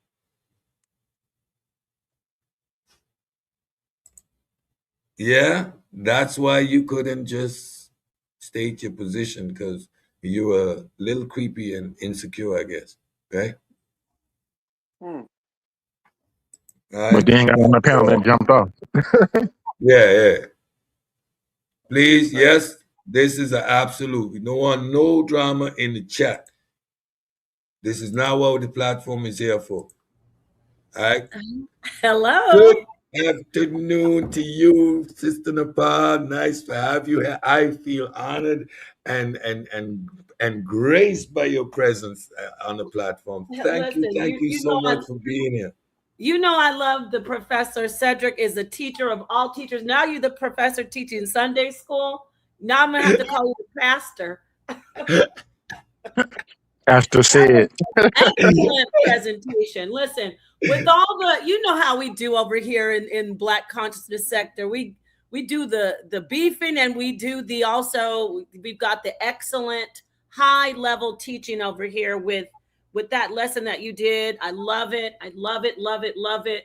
I wish more people would be interested in the information that you offered today. I'm going to tune in. This was this a second Sunday school that you did? Because I just got this one today. Was this the Yes. second one you did? This is the second one because of the debate in the community about whether Newton was a scientist or not. Juju mentioned a long time ago that these were bridge individuals, right? So they're in that transitional phase. And because of the debate around the subject and the fact that this period has to do with the loss of authority of the church, I said I would segue into the critical analysis of biblical text by means of methodological naturalism on Sundays. That's what we will be doing here, and the bridge is a easy transition into that show. Oh, okay, I got you. So who was? Naval, can you type something in the chat? Let's just to make sure. Oh yes, I want to say thank you, Miss Tiffany, Juju, all the queens, the bosses of Pseudokillas. Okay, that's what I love over here. There's lady bosses over here in Pseudokillas. Yes, But ma'am. no, I did type Miss Tiffany. I think I got timed out for a whole day, but it's okay. I appreciate how Juju and Cedric and Ankh and Miss Tiffany and all the Pseudokillas are focused on teaching, moving forward, taking the high road. I really want to follow suit. That's what it's about. I love it. I mean, we disagree because I'm still a pseudo at heart. You guys, I can't take. I do my metaphysical stuff, but science is science. I love it over here. I've always been a secret fan, to be honest. Let's be real. But people who don't want this, you can't stop it. You cannot stop the positive, the positive vibration. I know. See, that's my pseudo. You can't stop it. I'm trying to throw all these pseudo words out. We're magnetizing to the frequency of the pseudo. Say that again. Say that again. We are magnetizing to the positive frequency of the Pseudokillas. They are drawing us in. Their electromagnetic vibe is all over us. We are one in the universal mind of God. Whoa. It's Pseudokillas Sunday School. I was a nominee in the pseudo awards. I got that lingo on deck. Okay, but no, to be honest, it was awesome. We got Keith J is one of my fellow pseudos. Don't let him try to act like he's not. So Monday's episode at 4:30. If you have the possibility, I'd appreciate you checking it out. It'll be nice for discourse because we go into falsification and post-positivism. These deal directly with the areas of metaphysical claims, dualism, etc. So tune in and after that it will make for good conversation. When I'm going into the aspects of that aspect of metaphysics, near-death experience, out-of-body experiences. I always remember you, right? Oh yeah, no. I'll go back on that. Let's not talk about that right now. Because but I do want to talk about consciousness with you, and not just you, with everyone, especially you. And I don't want it to be where, it gets vicious, because it won't. I remember what I said about science, how I get all excited that I say philosophers and scientists are coming together. We have quantum theorists, quantum physicists coming together at on the table with philosophers, and they're discussing consciousness, right? So we can do like a microcosm of that on, on YouTube with us, right? We can have the so-called, I'm not ashamed. I like when people say pseudo to me. It just is like, well, okay.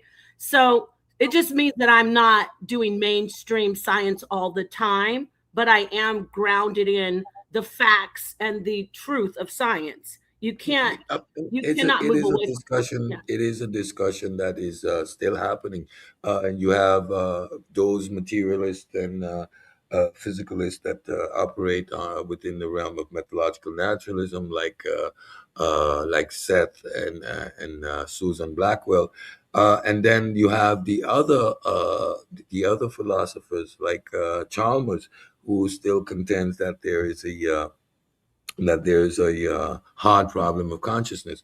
You Yes. have Andy Hoffman, who poses by means of a theorem a sort of dualistic framework still. So within the realm of philosophical discourse and overlapping with science, you have this discussion taking place. However, more and more as we develop better brain scanning technology, Mhm. and we are more and more confirmed and rooted in materialism, not materialism, physicalism.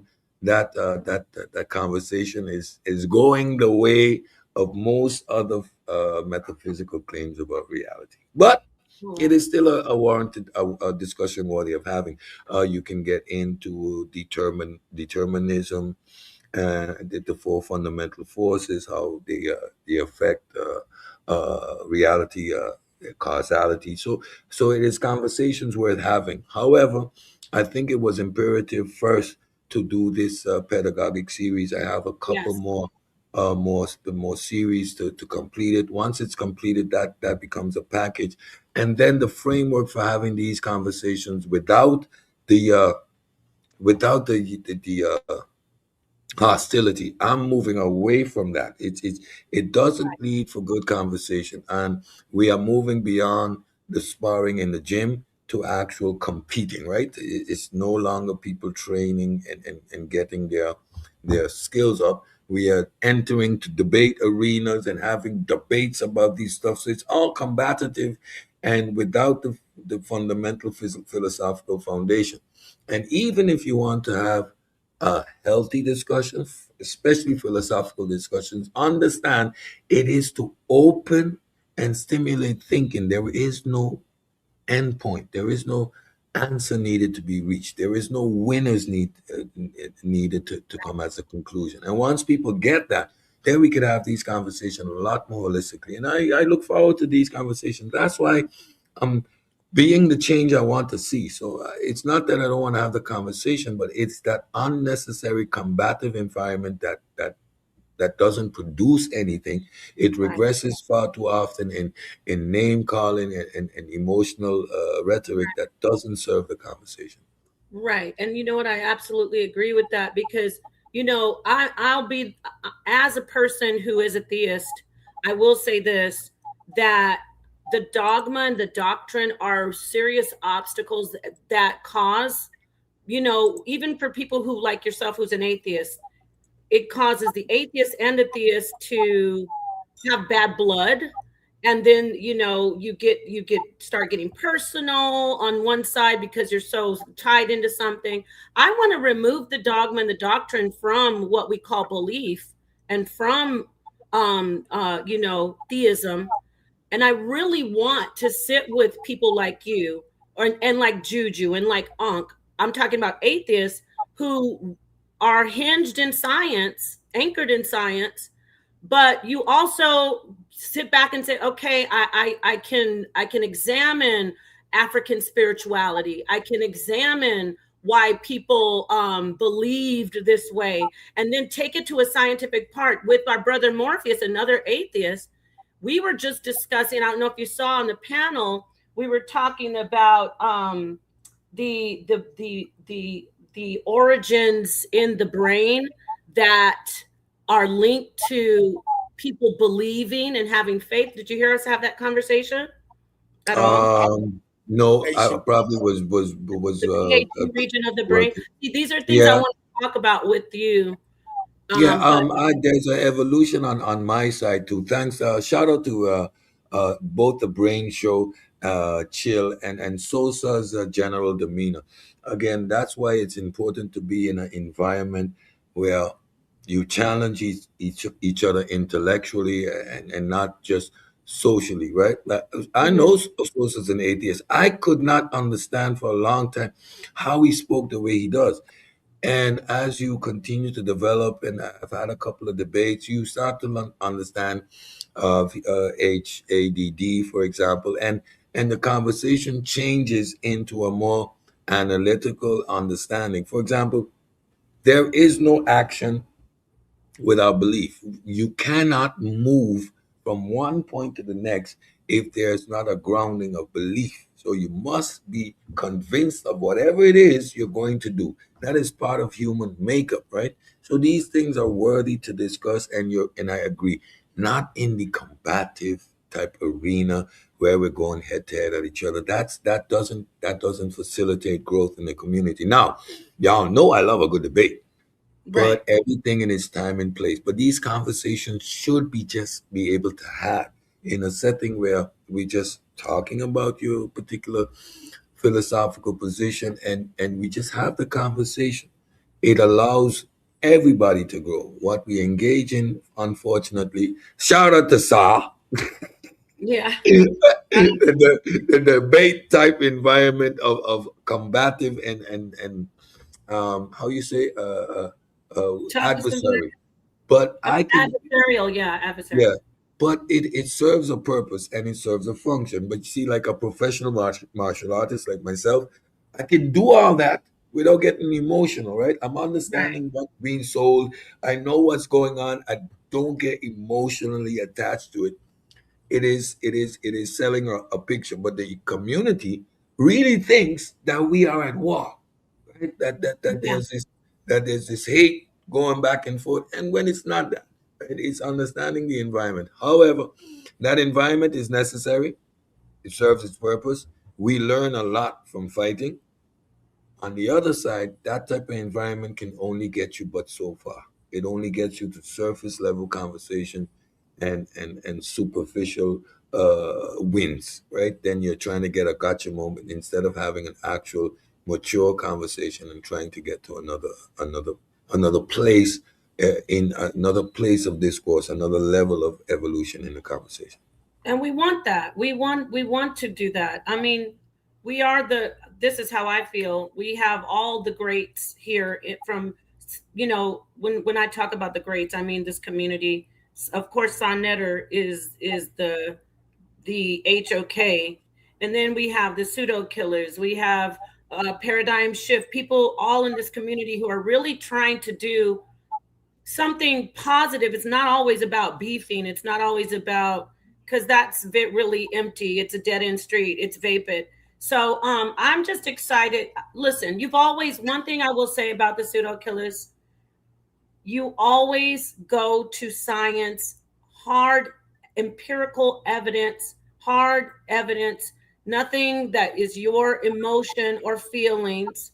Of course, you give your commentary on things and you assess things on your own. But I love that that you're doing this series. That was great. Especially when I said in the comments about Newton, who I didn't know somebody actually said what I said. Are you saying someone was discounting Isaac Newton's uh, theory of gravity on gravity? I just can't even get it out. Somebody came to my channel when I was doing my shorts, my little shorts. I said I was doing safe stuff and say, let's discuss gravity.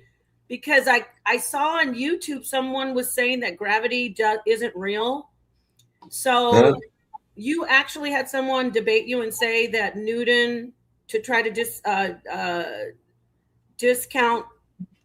Well, it's we're having this discussion. If you go back in the Pseudo Killers catalog, you're gonna see I'm on series number 3. I think tomorrow and Monday and Wednesday I round off that series where we start with what is science, Then I did the whole philosophical pillars of science, the fathers of the philosophical foundation of methodological naturalism, and this series was unpacking these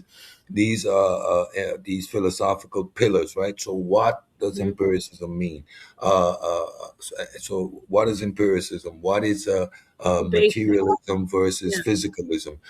Positivism, and then you have rationalism and post-rationalism. Then we have Thomas Thomas Thomas Kahn, who developed the identification or understanding the shifts of paradigms within the modern scientific method. So this grounding is necessary to frame these conversations moving forward. So when we speak about Newton, instead of having the colloquial conversation which we have based on regurgitating things we hear Neil deGrasse Tyson say, we are actually engaging in university postgraduate level stuff in really dissecting the epistemic regimes in which these individuals function and operate. You understand what Descartes was trying to do. You understand who Kant was, and humanizing these individuals makes it accessible for us. It's not some stuffy information away behind a glass vitrine. These are tools that we can actually use, employ, and help us grow as a community, right? So synthesizing it in a way that makes it palatable for our community, right, is something that we're doing throughout this exercise. The thing you said was apparent in the beginning. Oh, they don't care, a bunch of dead white men. But when you Yeah. actually start to dig into the thought processes, you humanize them, and then it becomes a different conversation. I've been working for now close to a month and a half. I have a series of shows. I would appreciate you looking at some of them. This presentation format is how they're all done, and it's clinically bringing the philosophy of science to the community. So I'm actually going there, grabbing it, and bringing it. These are the stuff that, and far too often, we have these understandings. I operate within this framework, and because it's so second nature for me, I don't stop and take stock. Maybe the rest of the people around you don't know this or don't engage in this. So slow the conversation down, develop a curriculum which you can actually teach and refer back to, etc. So I think that's important. That's great. When you talk about this, I'm sitting here thinking, um, it's some people don't have access to, a lot of people don't have access to, or they didn't pay attention in high school with these basics that you're bringing up here.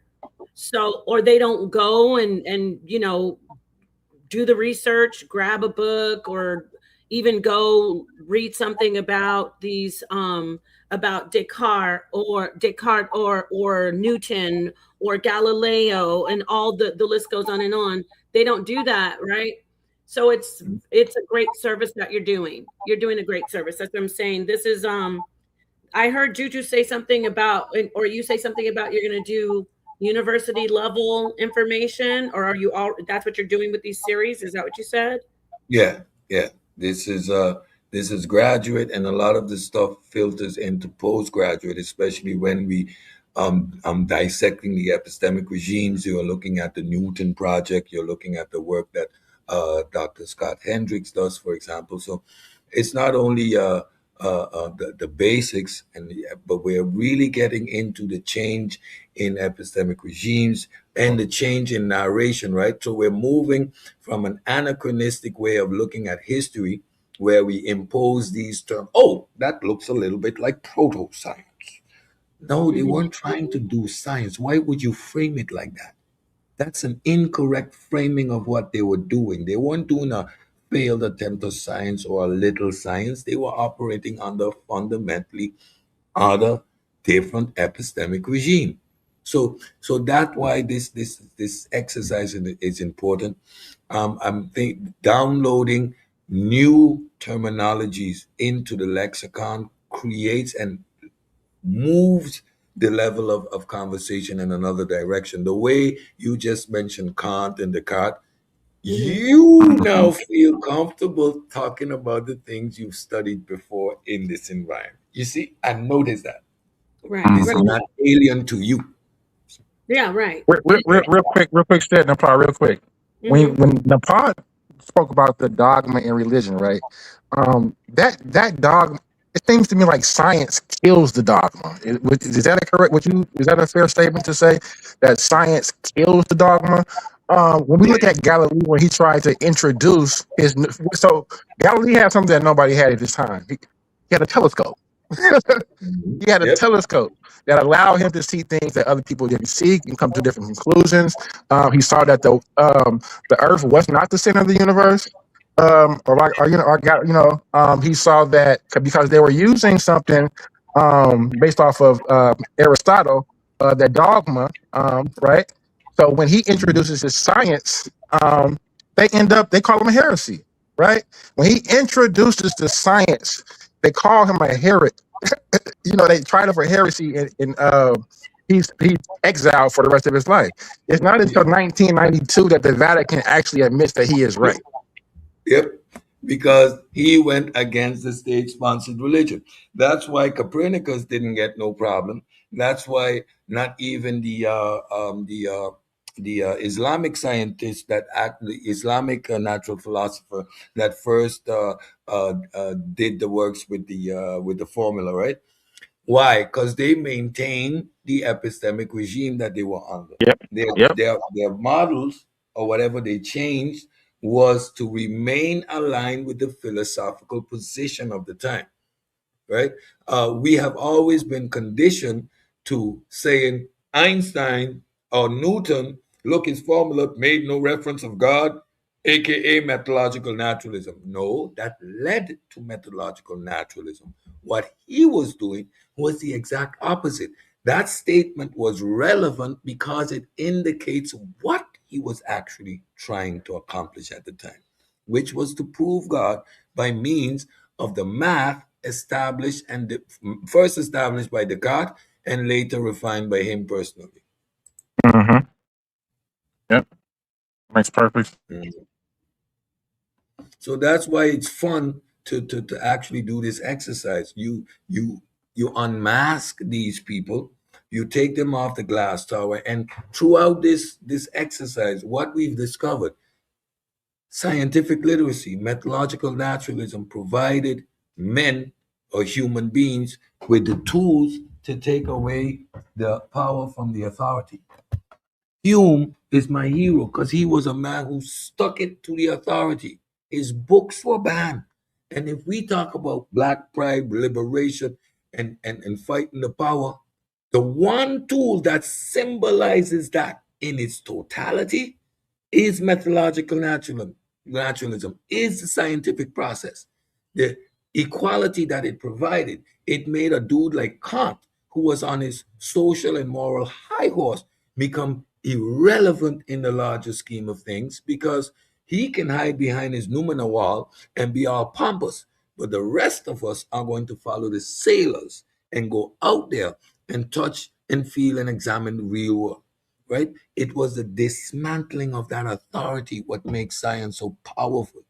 And that's something, if we embrace this in this community, it is 90% of the things we want to accomplish. Freedom from the man, authority back to self, authority back into nature, clear understanding of how to operate within our natural environment. That's something the African set out to do from his inception. You know what? It's crazy that you would mention that. And when you mention it, it made me think of Empedocles.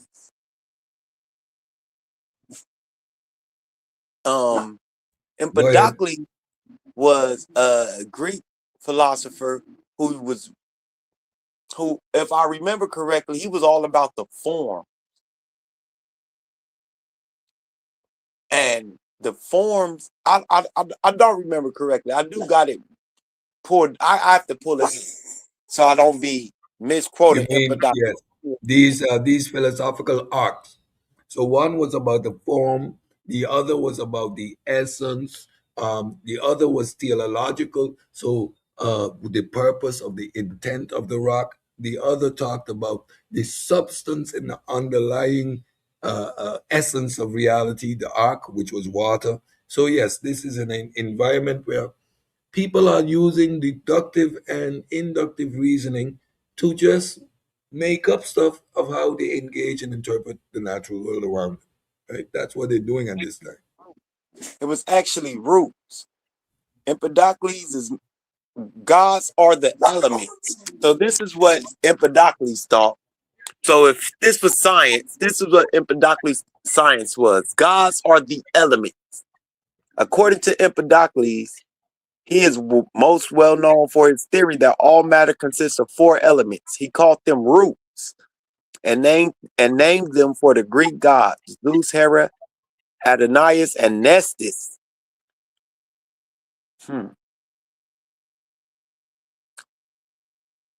So the 4 elements were these gods, but this is science. This is what y'all would call science. This is what somebody like Sunchild would call science. That's what Ashe calls science, the 4 elements. That's what Ashe calls science. Yeah, we're nearing the 4:30 at the 2.5 hour mark. King Jay, I'm gonna give you a chance to close out. I appreciate you for being here. You are at the impetus of this whole debate. You had the first official debate, and from that moment, I realized you were already going into the philosophy of science exactly where you needed to be. I'm glad you're in the Discord. Continue to do the work, my young brother, because at a certain point, you got to take the mantle and keep the energy going, because we are getting older. So we're going to create the space for the young ones to continue to fight. However, you got to be on the right side. It's not just because you're young. It's because you have accurate and correct information. With regards to scientific literacy and in this arena, your age isn't a factor either way. Your gender isn't a factor either way. It is the Yeah. quality of the information and the synthesis that you bring to the table. That's what it's about. So don't get on us for beating up the kids or whatever. 8 to 80, blind, cripple, or crazy. It is the information that is paramount. King J, Damn right. you got the floor. They fair game. I agree with that, and I appreciate that. I'm always going to be here to support, everybody in the conscious community. Appreciate Sid, appreciate Nepal, appreciate Sabio. So until next time. Thank you, my brother. Sabio, I'll give you the floor. Of course, ladies last. Go ahead. No doubt, no doubt.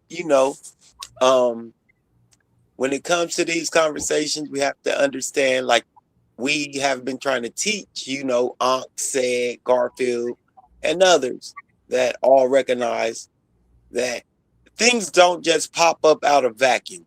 They develop.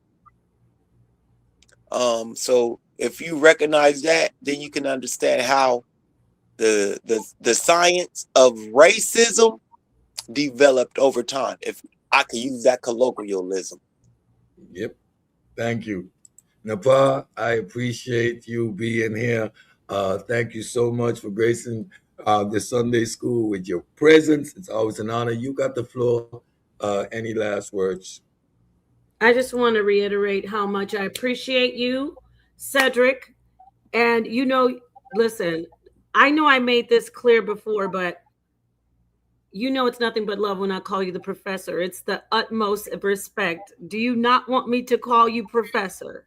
I appreciate it. Listen, I love it. Okay, got any nicknames, the professor on Pseudokillas Island? I think that's I don't have to say all that anymore, because now it's not there's no more island. We have now joined together. But you are always, see how good can come out of something that didn't look like it was good. But I find you to be very informative. You do the work. You are definitely qualified.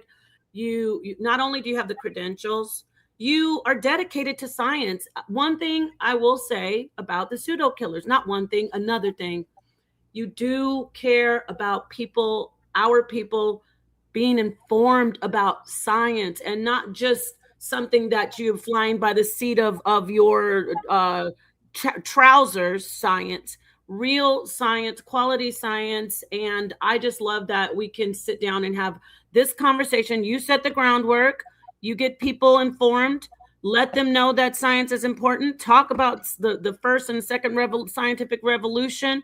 I want to talk about the Gilded Age, by the way, and how it is tied into the second scientific revolution. I'm ready to talk about that whenever you are. You motivate people in this community to do better, even the ones who are against you in what you teach.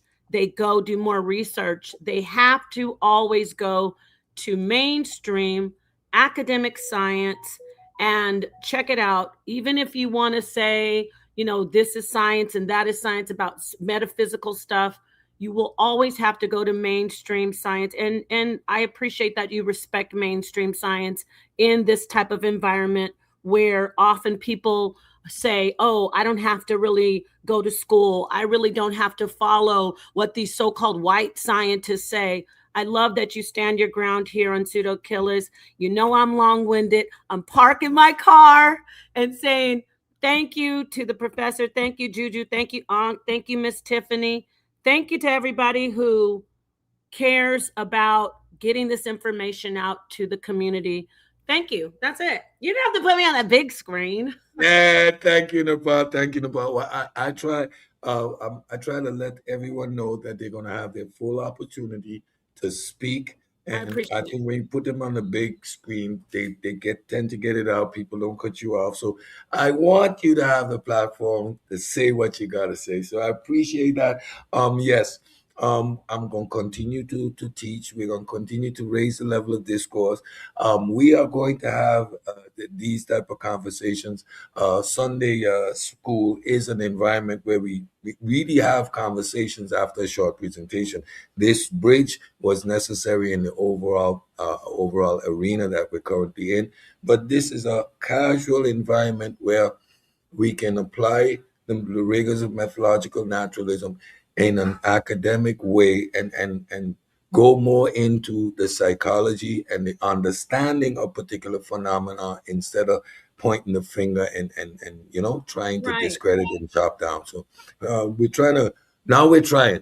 We have moved into a much more productive environment. So I appreciate you again for being here. Don't forget, everybody. Go ahead. Let me say, I just want to say I absolutely appreciate that.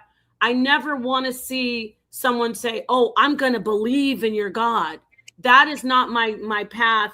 I do want to say, for the record, I have always said everyone has their own conceptualization, and I'm growing. I always, since about 2022, looking at Julian Jaynes, the bicameral mind, thinking about even the evolution of people with the expensive tissue hypothesis, which I'm really founded. I have a great foundation in that about the development of consciousness and the mind. What I'm trying to say is that we have to grow past, well, because this book said that I believe that this is how I should believe, then this is just how it is. We have to really be able to take our theism, put it in one area, like the great Michio Kaku does, and then also look at what is in nature, the natural empirical evidence, and we can sit together at the same table and say, okay, this is why I so-called believe in a God. I can talk with you, right, Cedric? And then you can say, oh, that's the region of your brain, or that doesn't take away the divinity of my God. It never will be moved, but there will be a center point where we can both sit down, all of us sit down, theists and atheists, and say, oh, here's the answers. And I'm okay with someone saying, hey, this part of your brain, this part of something scientific is hinged in your belief of God. I'm okay with that. And I think everyone who believes in God or is a theist should be okay with looking at actual science, because Cedric, listen, I'm hang gliding. I'm getting ready to land. I'm going to say this because, the University of Virginia, they are catching up, and we will have, I know one day we will have empirical evidence of oh, this is why you saw that spirit, or this is why you had that out of body experience, because we can look in science and say, this is the reason. You get where I'm coming from, my brother? Yeah, You get that's exactly what that is exactly what science is doing, explaining the phenomena. It's like a lot of people think I deny these phenomena. No, I actually acknowledge these phenomena. There's a wealth of information collected that the people are having this experience. Once they are having an experience, it is science's job to figure out how, what are the mechanisms, what are the underlying factors, right? So this is where you get neuroscience in that cross section. So there is no point that people say we do not believe that this phenomena has taken place. It is the science's job is to explain how and what this phenomena is. It's not a random one-off thing. It is a particular phenomena that people experience. And I think once people understand that that is an actual position, this is a phenomena that exists, and therefore we are investigating it and trying to understand it. Then we're having the discussion within the framework of methodological naturalism. Thank you. One more thing. I just looked in the chat. Shout out again to Miss Tiffany. And I saw Kent. Kent, he said, can you believe she's trying to say the HOK does what we do? Let me put it this way. No. I gotta say this to Kent. Kent, let me put it this way. Ankh and Sonnet are our brothers. So we're all family, okay? I'm not saying Pseudokillas does what HOK does. And I'm not saying HOK does what Pseudokillas do. But we know what time it is. We know the family tree is here, and we're part of it. So I'm gonna leave you with that. Peace to everybody. Yes, peace. Thank you so much for saying that. Peace, everybody.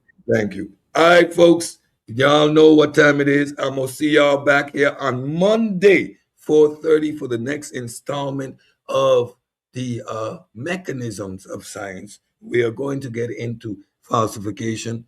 Shout out to Sunchild, postmodern, post-positivism, what these actually mean, what they mean for science. And of course, the series finale is going to be on Wednesday when we discuss the attributes and the contributions of the likes of Thomas Kuhn. Thank you again for being here.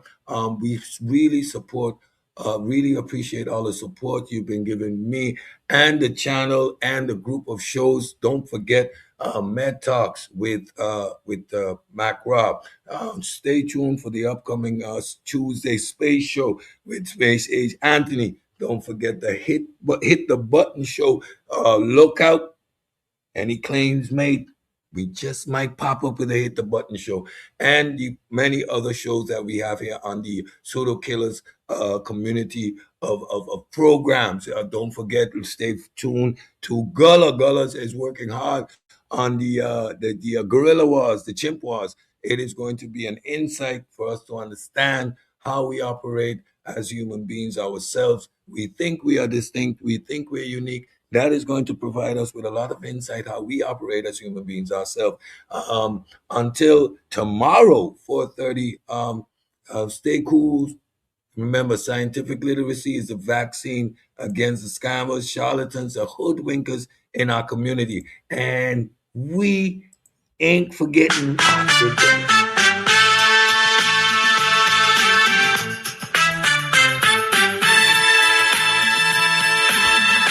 What's your ideology? Seems to be the question round here lately. Every discussion rooted in blackology, fueled by the lack of integrity. Case in point, the so-called John Reggie.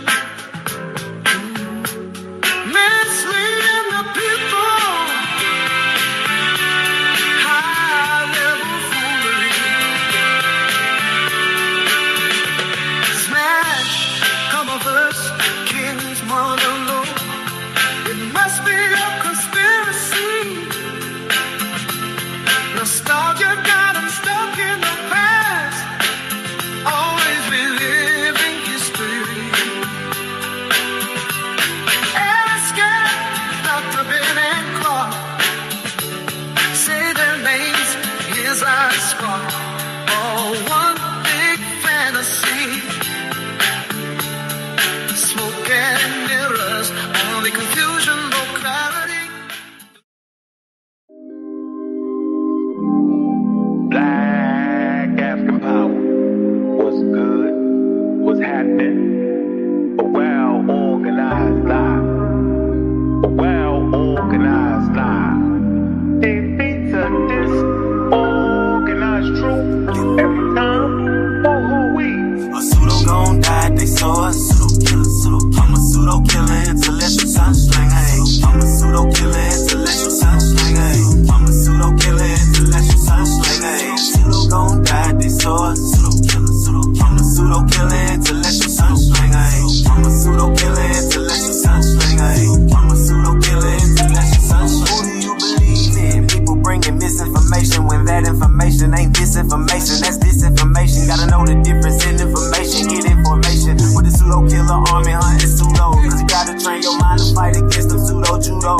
People with the scholarship salute, we give them kudos. But the people with that look of shit, we look and see straight through those like telescope. If you ain't speaking fast, we gotta tell them folks and let them know the truth of. You bringing malinformation to blast, then you the Ku Klux. Like say, don't talk me to death, bro, what the proof of? Good juju chillin', why you wanna go way bad juju up? Shalom boy got the tank in the cut. I'm in Sosa world plotting on the kick though with Kent. Come Tiffany gave me the pseudo names on the list and said went and got the low. Anthony got him in the scope, Gullah and goes. He make sure DNA ain't a problem for them folks, cause a pseudo gon' die, they saw a pseudo killer, I'm a pseudo killer, intellectual sunsling, hey. I'm a pseudo killer, intellectual sunsling, hey. I'm a pseudo killer, intellectual sunsling, hey. Pseudo gon' die, they saw a pseudo killer, I'm a pseudo killer, intellectual sunsling, hey. I'm a pseudo killer, intellectual sunsling, hey. I'm a pseudo killer, intellectual sunsling, hey.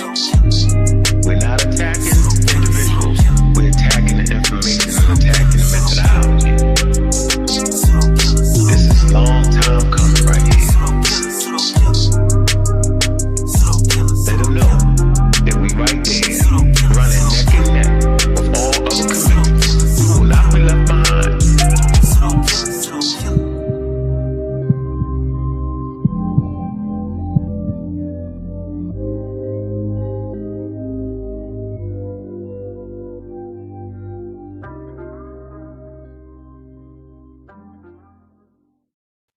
Remember, scientific literacy is the vaccine against the scammers, charlatans, hoodwinkers, flim-flammers in our community. And with that, we out.